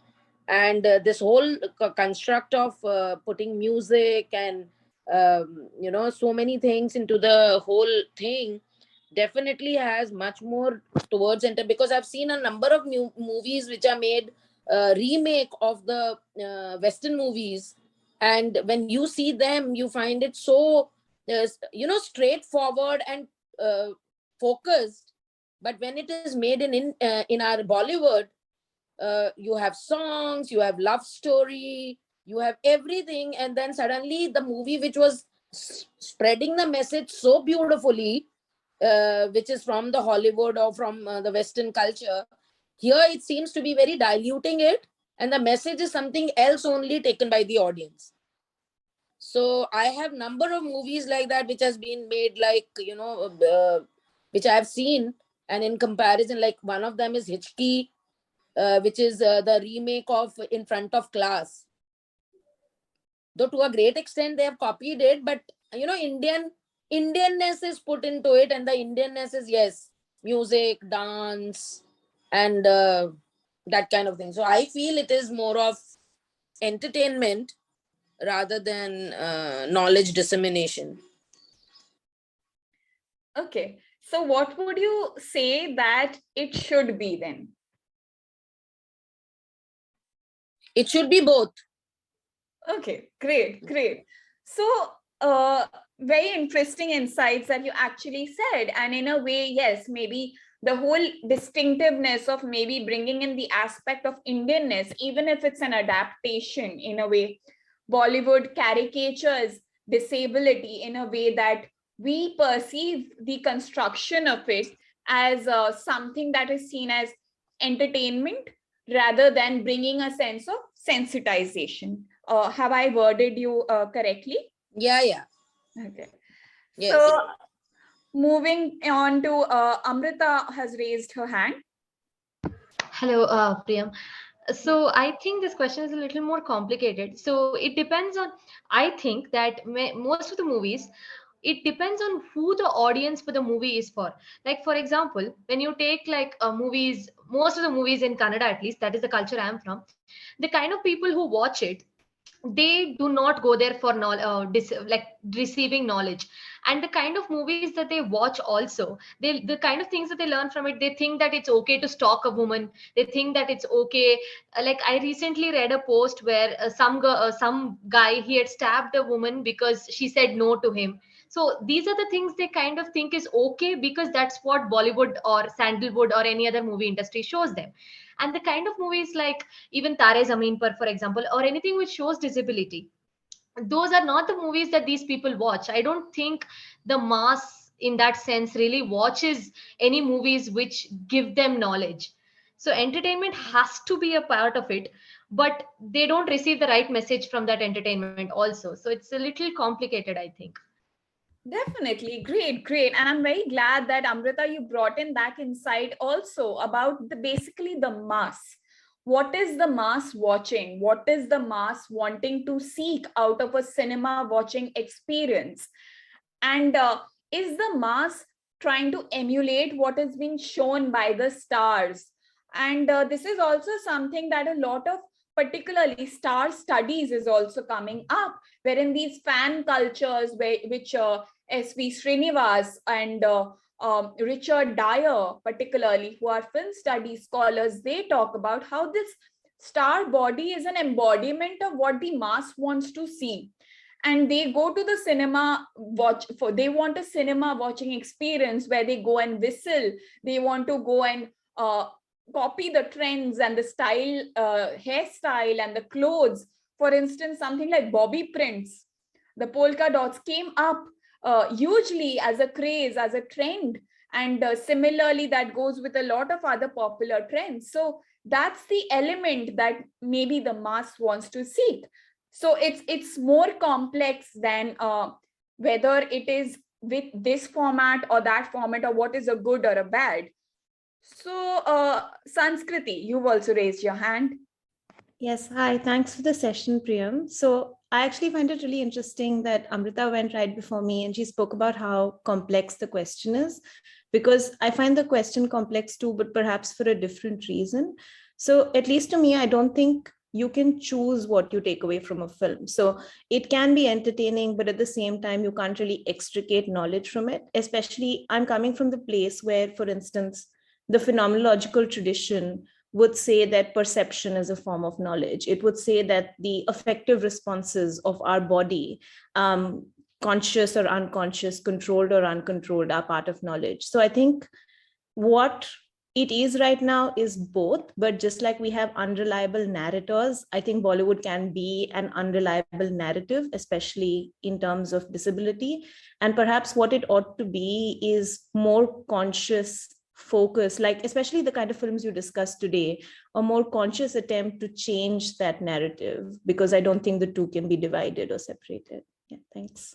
Great, great. So again, another very interesting point that was brought across, that there cannot be a complete separation or demarcation of the two. You can't just see it as an entertainment industry. You can't just see it as consuming some form of knowledge from it.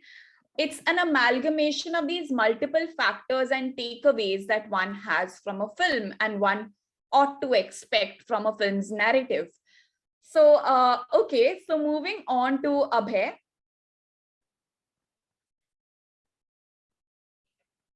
Abhay, could you unmute yourself? Yeah. Hello, ma'am. Am I audible? Yes. Yeah, ma'am. As you talked in the whole workshop about how disability was represented, ma'am, I have a ethical question, or you can say a different question, ma'am. When a director or a producer or story writers want to characterize a disabled person in his movie, surely he done some research on it, or he will go to different NGOs or to work upon it or read books. But on the other hand, ma'am, we see that these directors or producers earning money by portraying these disabled characters, but they are not giving any concerns to what? Sorry, sorry. Ma'am, these directors and producers were not giving any concerns that they will provide audio description in movies, or giving all other facilities related to person with disabilities. So what is your opinion? They might ignoring all these problems, knowing all these things, or something else? What we are expecting from cinema also is a very prominent sense of not just gender, but now moving into the very prominence of disability sensitization, an aspect of empathy when you're, and also an aspect of justice, because you're obviously trying to make your film commercial by showing the performance of disability on screen. So would you want the people you're trying to portray on screen to be invested and be able to relate with what you're showing, right? uh, the other thing becomes that what we are talking about is a very ideal scenario. We would ideally want that they are looking into all of these multiple parameters where they're doing an aspect of doing justice that is giving them the kind of money that they are making from a film. But we also need to see that the film as a process is also an other um, money making industry, just like a lot of other commercial conglomerates. And the aspect of them doing background study or research will not immediately materialize into being considerate and empathetic, because if their own perception or understanding of disability or writing or crafting or directing disability is blinded by prejudices and blinded by stigma, that is what will materialize in the frames that they create, and whether they are even keen on making those frames of their vision for the people with disability by making it a platform that can be viewed, consumed by the people with disability. So we are definitely talking about a sensitized and ideal scenario of filmmaking. And all of us being disability studies scholars are keen on having that ideal scenario being communicated to filmmakers also, who craft the film in a way that they look into these multiple facets of crafting a film with disability that also in a way connects with people with disability. Does that answer your question, Abhay? Yes, ma'am, you are right, but more ethically, they have to means give some concern to those problems, because ever they are knowing what are the difficulties for a person with disabilities. So they have to take some action or work upon it. That's what I mean. Yes, yes. And that requires an aspect of empathy and understanding of disability in terms of lived experiences, right? Yes, ma'am. As we see that all the European content is in accessible format, like they were providing audio description with every content. But in Indian cinema, they are not giving any kind of means audio description or any accessible things, but they are earning money. Yes, Yeah, yes, thank you. definitely. That is what, like, we need to have a platform that makes cinema also that format of accessible medium, so that its frames can be consumed by the people it is trying to craft within the film. No. Yes, ma'am. Like we also take subscription of OTT platforms like Amazon, Netflix, but on the other hand, we don't get content in accessible format. So it means we are wasting our money and taking subscription of these OTT platforms. And sometimes we also write emails to them, but they are not giving any concerns. So that's a very means a huge conflict between directors and all those members who are means linked with this industry. Definitely, definitely. Thank you, ma'am. Thank you. Thank you so much for sharing, Abhay. So moving on, Bhakti, you've also raised your hand. Yes, hi. Hi. I wanted to discuss this question that you've posed. We were just talking about how media, in class, we were talking about how media is an escape for a lot of us. It is a way for us to live vicariously a different life than what we live. It's a distraction from the reality. And in that case, disabilities, I think, is still a very new and upcoming field, right? Like, I'm a bachelor student. I'm participating in this workshop because I found it to be a new, interesting field to look into.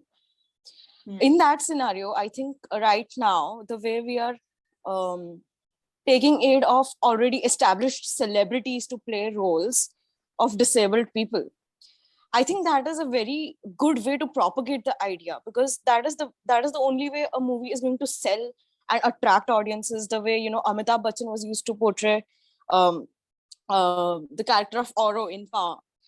I think that is a good way, and the commercializing part of it, part of movies, is also what is helping in not advertising, but for the lack of a better word, advertising the different kinds of disabilities. The very fact that actors are using unusual disabilities in their movies, even if it is for the sake of their own comeback, I think it's a very good way to just show that idea, to tell people that this exists, to make people aware, right?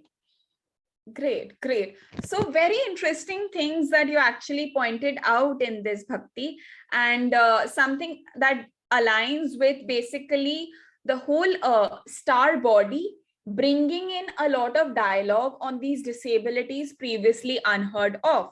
And this is something that has actually been written about by Madhava Prasad, who's a film scholar, who writes that these rare disease portrayals by prominent stars also leads to us actually gaining some sorts of window to know about these disabilities previously unheard of. Maybe some things like dyslexia, Asperger's syndrome, progeria in a film like Pa, as you mentioned as well. So another question that I would actually open up to all of you: how many of you knew about progeria before a film like Pa was released?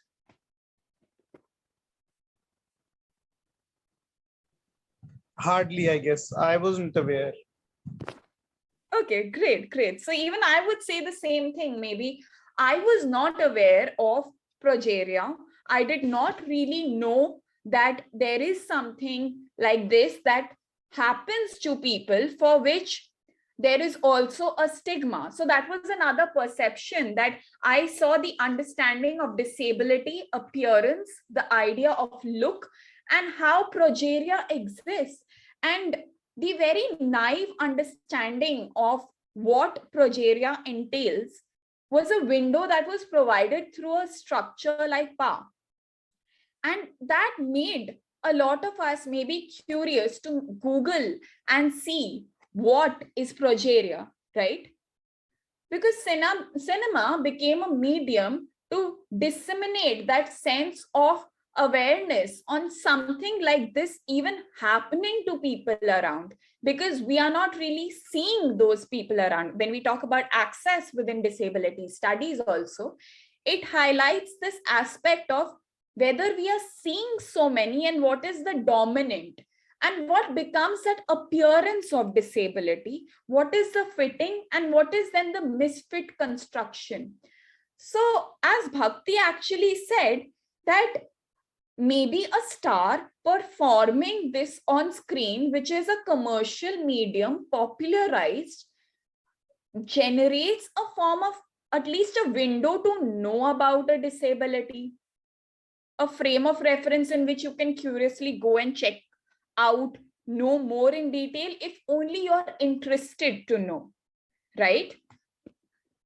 So moving on to the next is Mridu. Could you unmute yourself? Hi, am I audible? Yes, very much. Okay. It was a really nice session.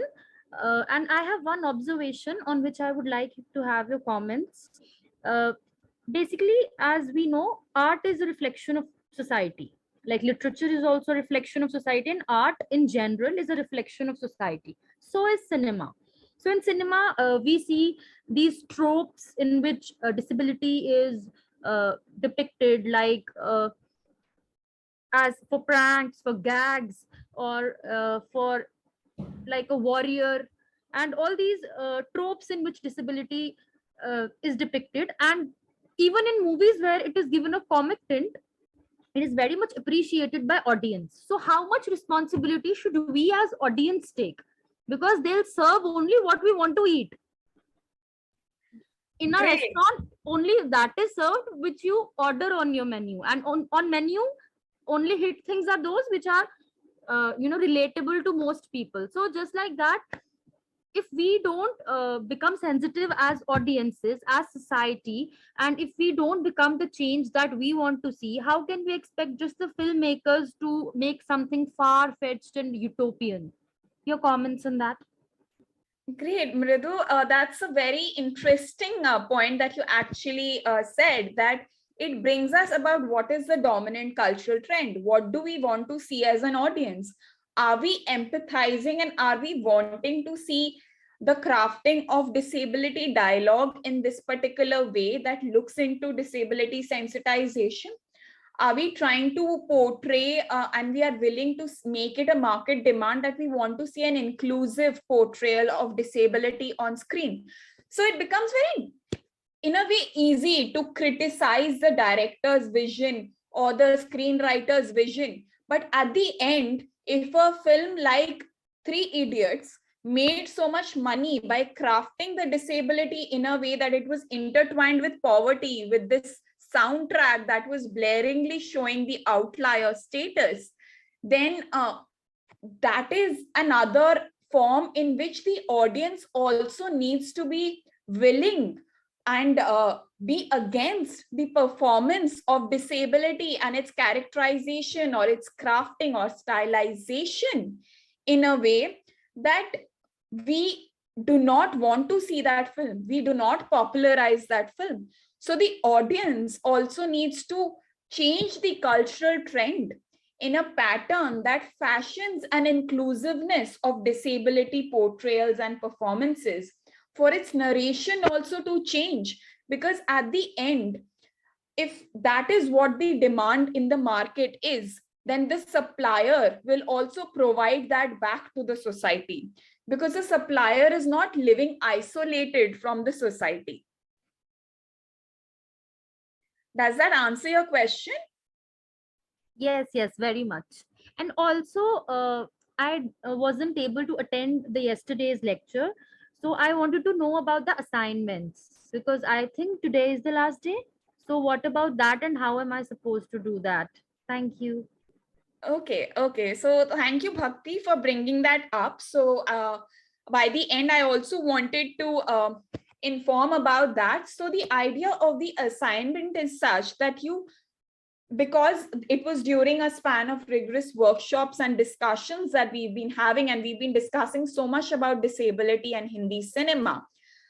So the idea that you want to develop into writing a paper, and the idea that you want to take forward, because we will also help you once you tell us what your idea of framework of approaching is, maybe a particular film and the different topics and themes that have been underlined. Also, what particularly fascinates you to be building and writing a paper on, and presenting those ideas into sending us a write-up within 10 days. And if you're able to send us a write-up, then we can finesse that further into a paper that can eventually be considered as a draft for a publication as well. So these understandings basically go with a theme that you choose to work on, the idea that you think typically fascinates you to work in terms of disability, and then looking into that facet more theoretically and more conceptually into developing that idea that can be written off as a manner that you are writing through your own vision of looking at disability. Himani?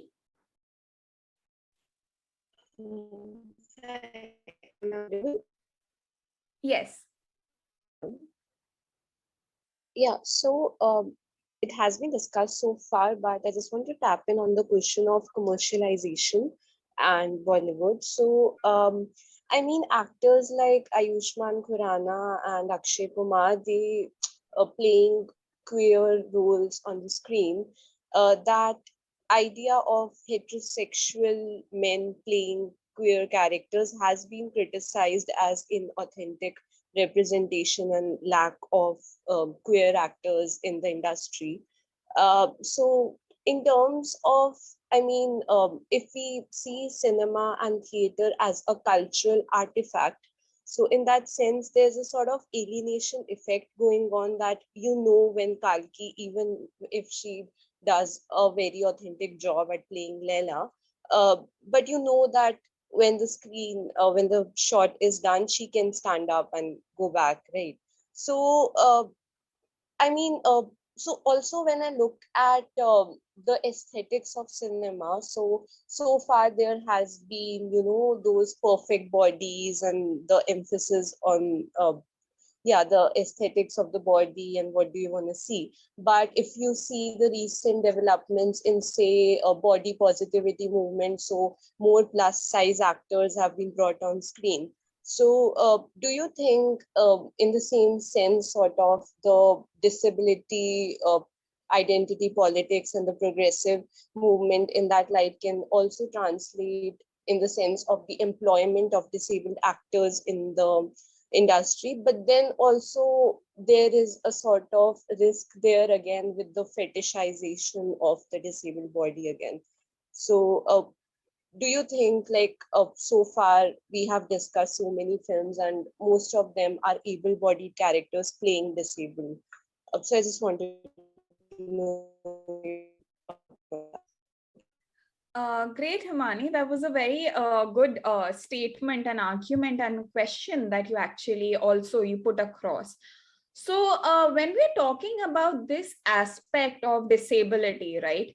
But when we look into construction of stardom and what Bollywood as a commercial industry tries to sell is an ability of a star body to be transitionary, and again, a body of perfectionism.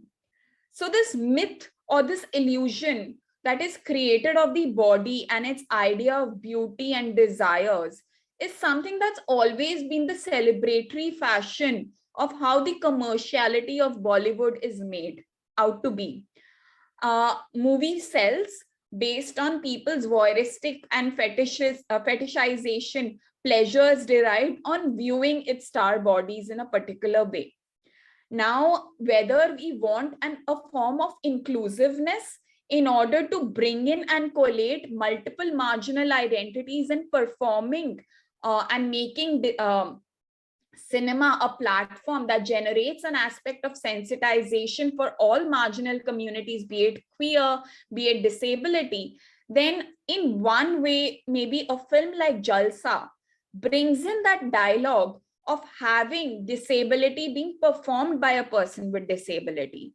But again, when we look into this aspect also, the momentariness and the transitionary factor of the star body of performing disability has always been shown as this aspect of making a film very popular and adding to the entire commerciality of the film and the star of the film. So that's something we cannot take away, because that is the entire dialogue of Bollywood becoming a celebratory fashion, cultural trend making industry in a way. And that's the hegemonic structure.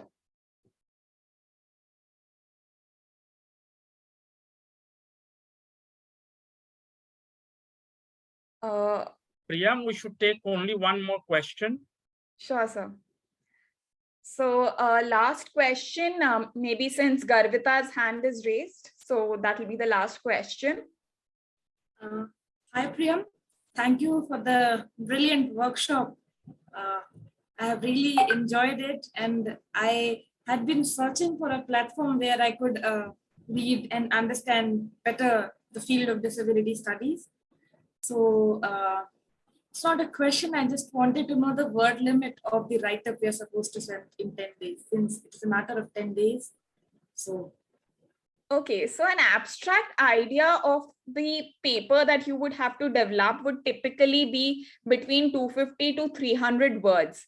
After which, in order to work upon it, we would like to discuss it further so that we could provide you with feedback on the write-up that you share with us.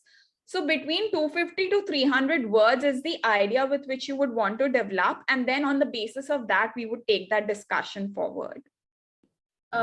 all right, so I'll just say it again. So we are supposed to send an abstract? Yes, an abstract idea of what you would want to develop. Okay, I thought should be paper or something like 3,000 words or something. That would be later based on the abstract selection itself. Yes, and discussion. I got that. Thank you. Thank you. All right, Priyam, that was a great workshop. I think all of us agree. And it was great, a great experience for all of us, bringing it, working on it, designing it. And I hope that everyone enjoyed it and learned from it. We will quickly move on to the valedictory session.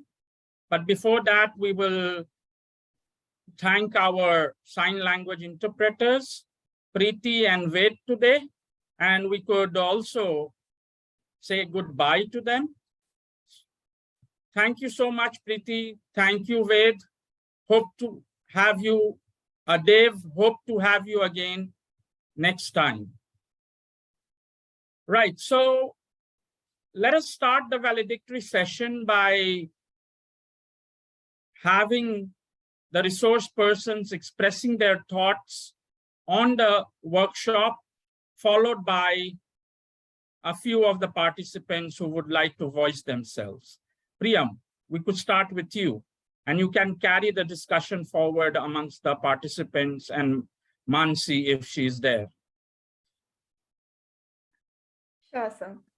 So first, I would like to thank you, sir, for actually giving me and Mansi this opportunity to be collaboratively working on something that is so close to not just work, but also ideas that we've been developing while also working on our thesis.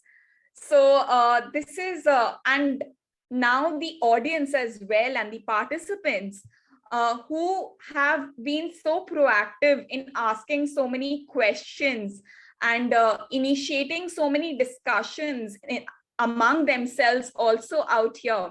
It's been so engaging that it didn't even feel that it's happening on a virtual platform.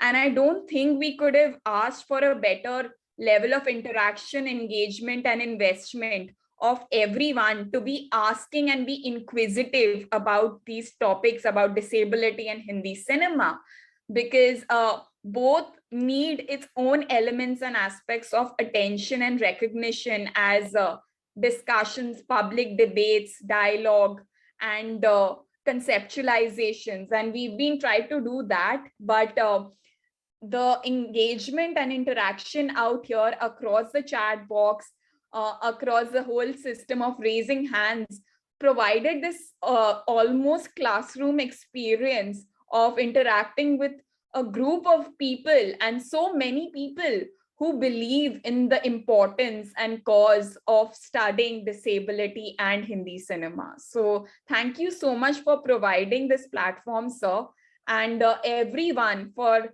making this platform also very engaging and enriching learning experience for me while I'm in my nascent stage of developing these ideas and writing about them. Over to you, Mansi. Thank you so much, Priyam. Thank you so much, sir, for giving us this opportunity. And for me, when I started my PhD journey, it was like a very isolated kind of journey for me. And I had nobody to, go to discuss these ideas that, would crop into your head.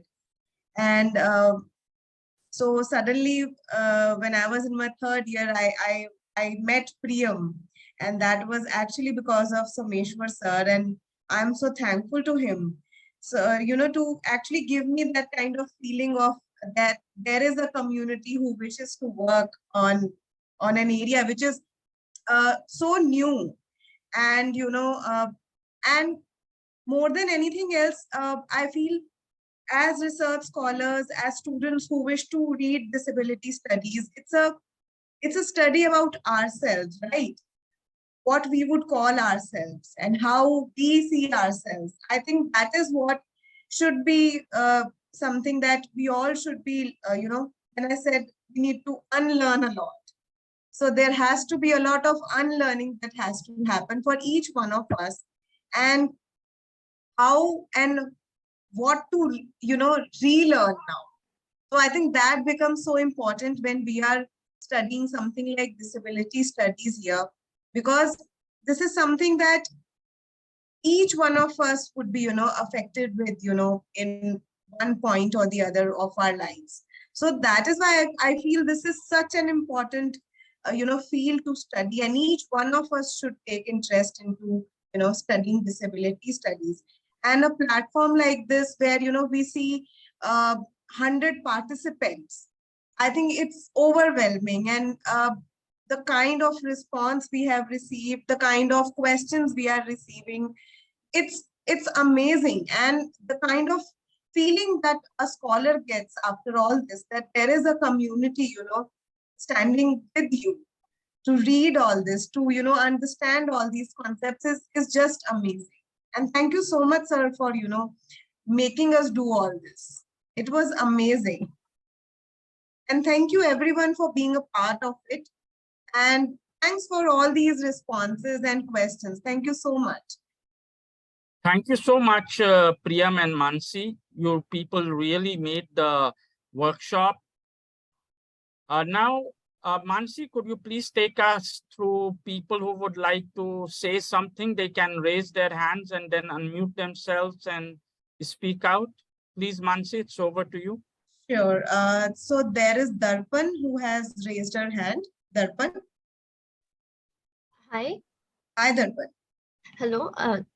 It was a very interesting 6-day long session. I can call it maybe an interesting week because we had been excited. Like, I think every participant has been excited since the day we got that PDF where you mentioned all those books and everything.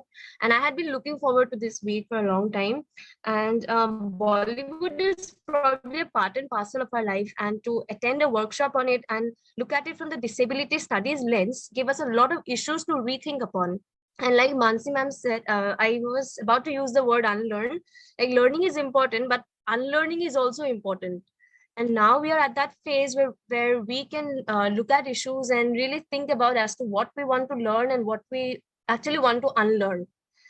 So this workshop has really been helpful for us. And thank you so much, Priyam ma'am and Mansi ma'am and all the organizers, as well as the sign language interpreters, because they have been active throughout the entire session. Like, one shuts down the webcam, the other one comes up in a second. So that's really commendable. Yeah, so looking forward to more such sessions in the future. So yeah, thank you. Thank you so much, Darpan. Thank you. Anyone else?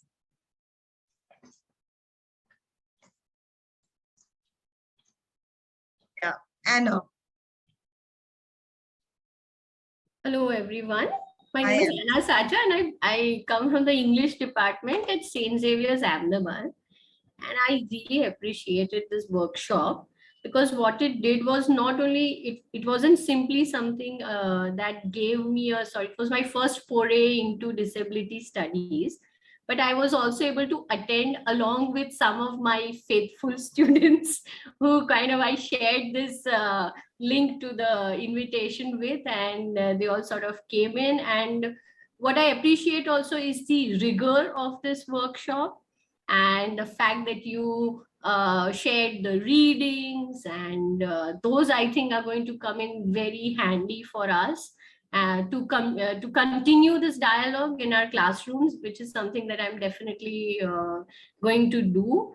I want to really kind of appreciate Anu, right, who was one of the interpreters, because I would parallelly be looking at the resource person as well as her, because of the way she was interpreting, and that was such a it was a great experience. I mean, it was the first time that I was seeing an interpreter really engaging in this way.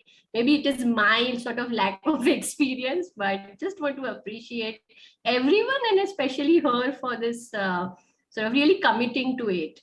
And thank you very much. And bringing together disability studies and Hindi cinema, because that really sort of became this anchor to kind of get introduced to the discipline.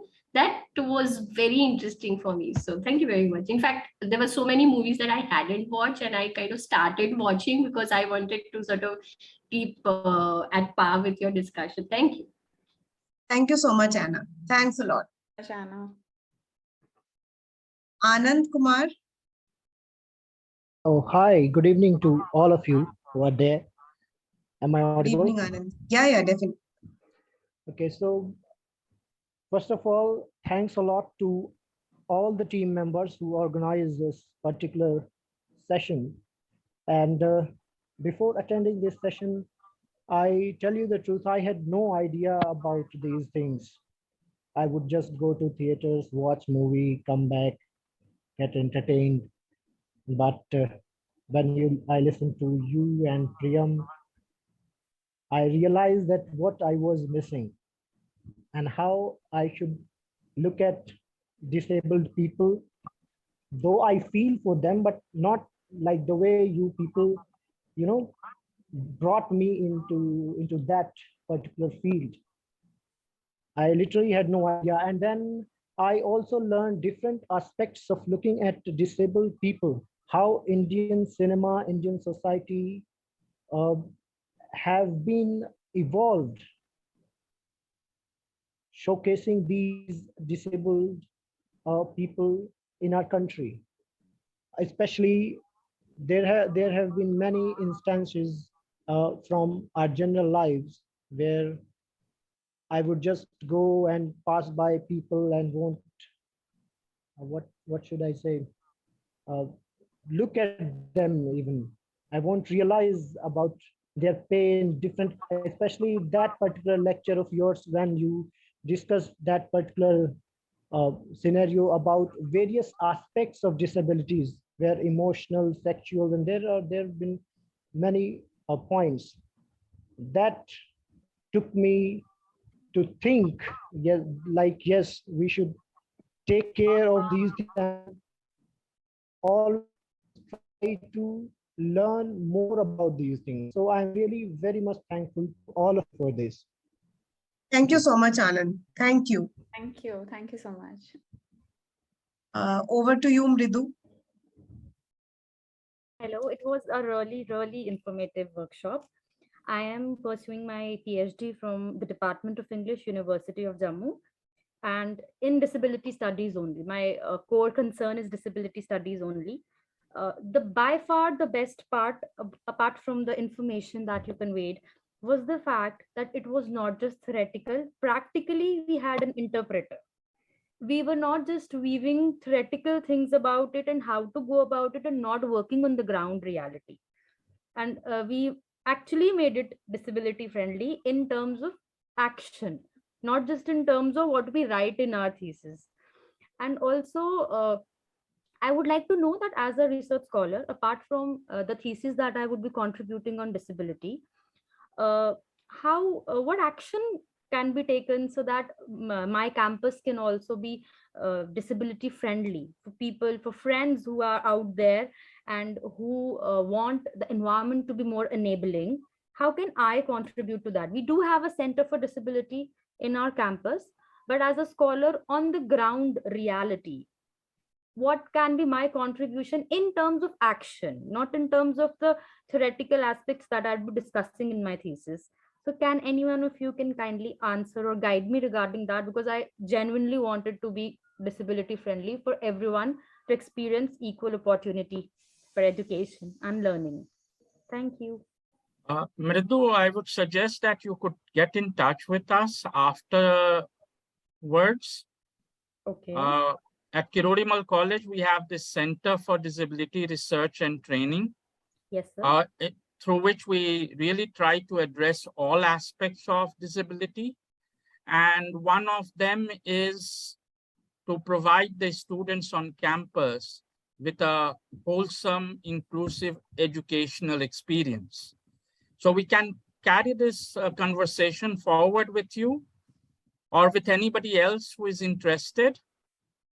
You can write at us to us at someshwarsati@gmail.com. Mansi, Sure, you could put that on the chat box, please. Yes, sir, I'll do that. someshwarsati@gmail.com. Yeah, I'll do that. Thank you, sir. And I've been avidly attending all the disability conferences, and I've always found you as a resource person, as somebody leading that. Thank you so much for that. So I kind of know you virtually, though haven't been lucky enough to meet you. And thank you so much. Thank you so much for such wonderful workshops and deliberations, and for being actively involved in them. Thank you, sir. Thank you, Mithu. Anybody else, Mansi? Yes, sir, we have Garvita. Hello, sir. Hello, Priyam. Hello, Mansi. And hello to Garvita. Hi, Garvita. So I suffer from trigeminal neuralgia. It is a neurological disease, and I have it bilaterally, as in both the sides of my brain. So there is no cure to this disease. It is rare in nature, and the best treatment available there is a brain surgery. So I underwent a brain surgery last year, and I have finished my post-graduation in sociology from University of Hyderabad. And since last 1 year, I have been in recovery. And while I was in the 4th semester of postgrad, I mean, I have been searching for a field which would fascinate me. I mean, we take a lot of papers in like undergrad and postgrad, but I couldn't find a field which would call to me and I would read it like in the bed, let's say in the bed, like it wouldn't bore me or something. And then while I was recovering, there I found the book of Michael Oliver, The Politics of Disablement. And that's the first book which I read in the field of disability studies. And from there, I started to like search for the books and papers. So from there, I went to read 1 or 2 papers. I read a paper of Dan Goodley, if I'm pronunciating it correctly. Yes, Dan Goodley. From there, I read 1 or 2 books. And this year, I'm applying to PhD programs in India. And I wrote Jamia entrance. And I have been called for interviews. The date isn't out yet. And I was today writing research proposal for DU as well and all these things. But the journey of me finding there is a field called disability studies, and like at my University of Hyderabad, there is a professor. I wouldn't like to mention their name, but I think everybody would know already. So like he specializes in the field, and I took 3 papers under him. And when I got to know that this is his specialization, I thought, why did he ever not mentioned that there is a field called disability studies. He never gave a single example. He never mentioned, he never told us. They are all always talking about political sociology, the question of class and other aspects, to which I'm not denying that they are unimportant. Obviously, we all know that. But they should tell us that there is a field called disability studies. I mean, at least they should tell us that. And so, yeah, I have been reading sociology for the past 5 years. I have never heard. And then I got this email, like I applied, it was first come, first served basis. So I was very nervous. And then on the third, I got this email that, yes, you are in the workshop. And I was so happy. I was so excited because this was the first platform where I was going to hear the perception of other people. I have been reading alone for the past 1 year, and I've been telling to my friends, if you know someone, and they were like, we don't know any person. Okay, it's all right. I'll find people. And this year, I found a group on WhatsApp. It's called Disability Pride, and there are people. So we talk over there. And I have another group where there are people who suffer from trigeminal neuralgia. So there are 6 people, which like they are throughout the India.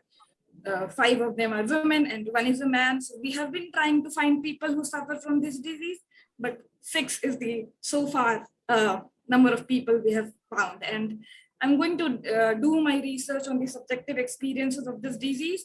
I'll interview my friends as well, the other 5 people, and I'm thinking of adding one more aspect of care, as in who cares. And then there are 2 women who are married, and then rest of us are unmarried. So who cares for the people who are married and they have kids? So how do they manage that aspect of their life? So this is how I'm thinking to build my research around. So yes, this is my journey so far. And I am so grateful that I found this platform, that I have been able to be a part of this workshop, because I got to know some new books. I got to hear so many different kinds of perceptions. And then I was able to think of Hindi cinema or cinema in terms of disability studies, but not to this extent, definitely. I just touched one aspect of it, and I was reading theories because I thought I should know. I mean, I know nothing in this field, so I should at least know to be able to sit and write a proposal and to defend it, not defend it, but talk about it in the interview. So there has been good amount of nervousness, anxiety, but yes, I feel much better after attending this workshop. So thank you to the center at Kirurimal College, to both of you, to all the interpreters and my fellow participants. Thank you to each and everyone. I'm really grateful. Thank you, Thank you so Garvita. much, We Garvita. wish you all the best. Yes, Mansi. No, I was just thanking her, sir. Yeah. So I guess that's it, and we need to bring it to an. We have Yeah? one more person here. Okay, The last so this one. is the last person, Yeah, right? yeah. This is Chaitanya. Hello everyone, my name is Chaitanya Mukund and I'm a fellow of Javed Abidi Fellowship on Disability. So मैं अपने experience share करना चाहता हूँ. So मेरा जो fellowship जो research है, जो थीम है, वो है disability abuse. So disability abuse एक ऐसा थीम है जहाँ जिसपे इंडिया में बहुत कम काम हुआ है. So I was looking for a way that how can I explore this theme from a cinematic perspective, from a cinematic point of view. So I was मैं बहुत ही स्ट्रेस में था कि मैं किस तरह इस एरिया में टैप कर सकता हूँ. एंड सडनली मेरे ही किसी फ्रेंड ने, मेरे किसी फेलो ने हमारे फेलोशिप में ये एक इस इवेंट का लिंक मुझे डाला. एंड फिर उस इवेंट के लिंक से मुझे इस प्लेटफॉर्म के बारे में पता लगा. सो आई एम वेरी थैंकफुल कि यहाँ पे आके मुझे इतना कुछ इंसाइटफुल चीजें मुझे सीखने को मिली, जानने को मिली. और जो बॉलीवुड सिनेमा के बारे में, मतलब जो डिसेबिलिटी की रिप्रेजेंटेशन के बारे में मैं इतना नहीं जानता था, मतलब उस पर्सपेक्टिव से वो मुझे जानने को मिला. और जो मेरा प्रपोजल भी होने वाला है वो भी डिसेबिलिटी अब्यूज के अराउंड ही होने वाला है, और किस तरह से उसको सिनेमा में शोकेस किया जाता है उस पे होने वाला है. So I'm very thankful to all the organizers, all the participants, all the जिन्होंने भी इस मतलब वेबिनार्स को क्यूरेट करने में हम रिसोर्स पर्सन को सबको मैं थैंक यू बोलना चाहूंगा. So thank you so much everyone. Thank you. Thank you so much, Chaitanya. Before we draw a curtain, it's in order for me to thank the two resource persons, Priyam Sinha and Mansi Grover. I call them my little big stars. And I am sure that all of you know why. At such a young age, such a wide range of scholarship in a territory that is remote is not something that you will find every day. Thank you for your commitment, for your dedication, and for the enthusiasm with which you went about planning the workshop and executing it. I would also like the participants for actively being involved. The discussion sessions were really great. The questions were outstanding, all of which are symptomatic of the kind of commitment that the participants brought to bear upon the workshop. I'm really grateful to the sign language interpreters, Preeti and her entire team, for meticulously, tirelessly, silently signing on and making this online workshop as inclusive as possible. So thank you, Preeti, Anu, Dev, and others. I would also like to thank my college for providing us a platform. The Center for Disability Research and Training came into existence last year, but in a short span of time, we have tried our best to promote and popularize disability studies as a legitimate field of academic inquiry. In this process, all of you have played an important part, but I would like to end by saying the workshop has not ended. 6 days may be over, but this is a beginning of a long process.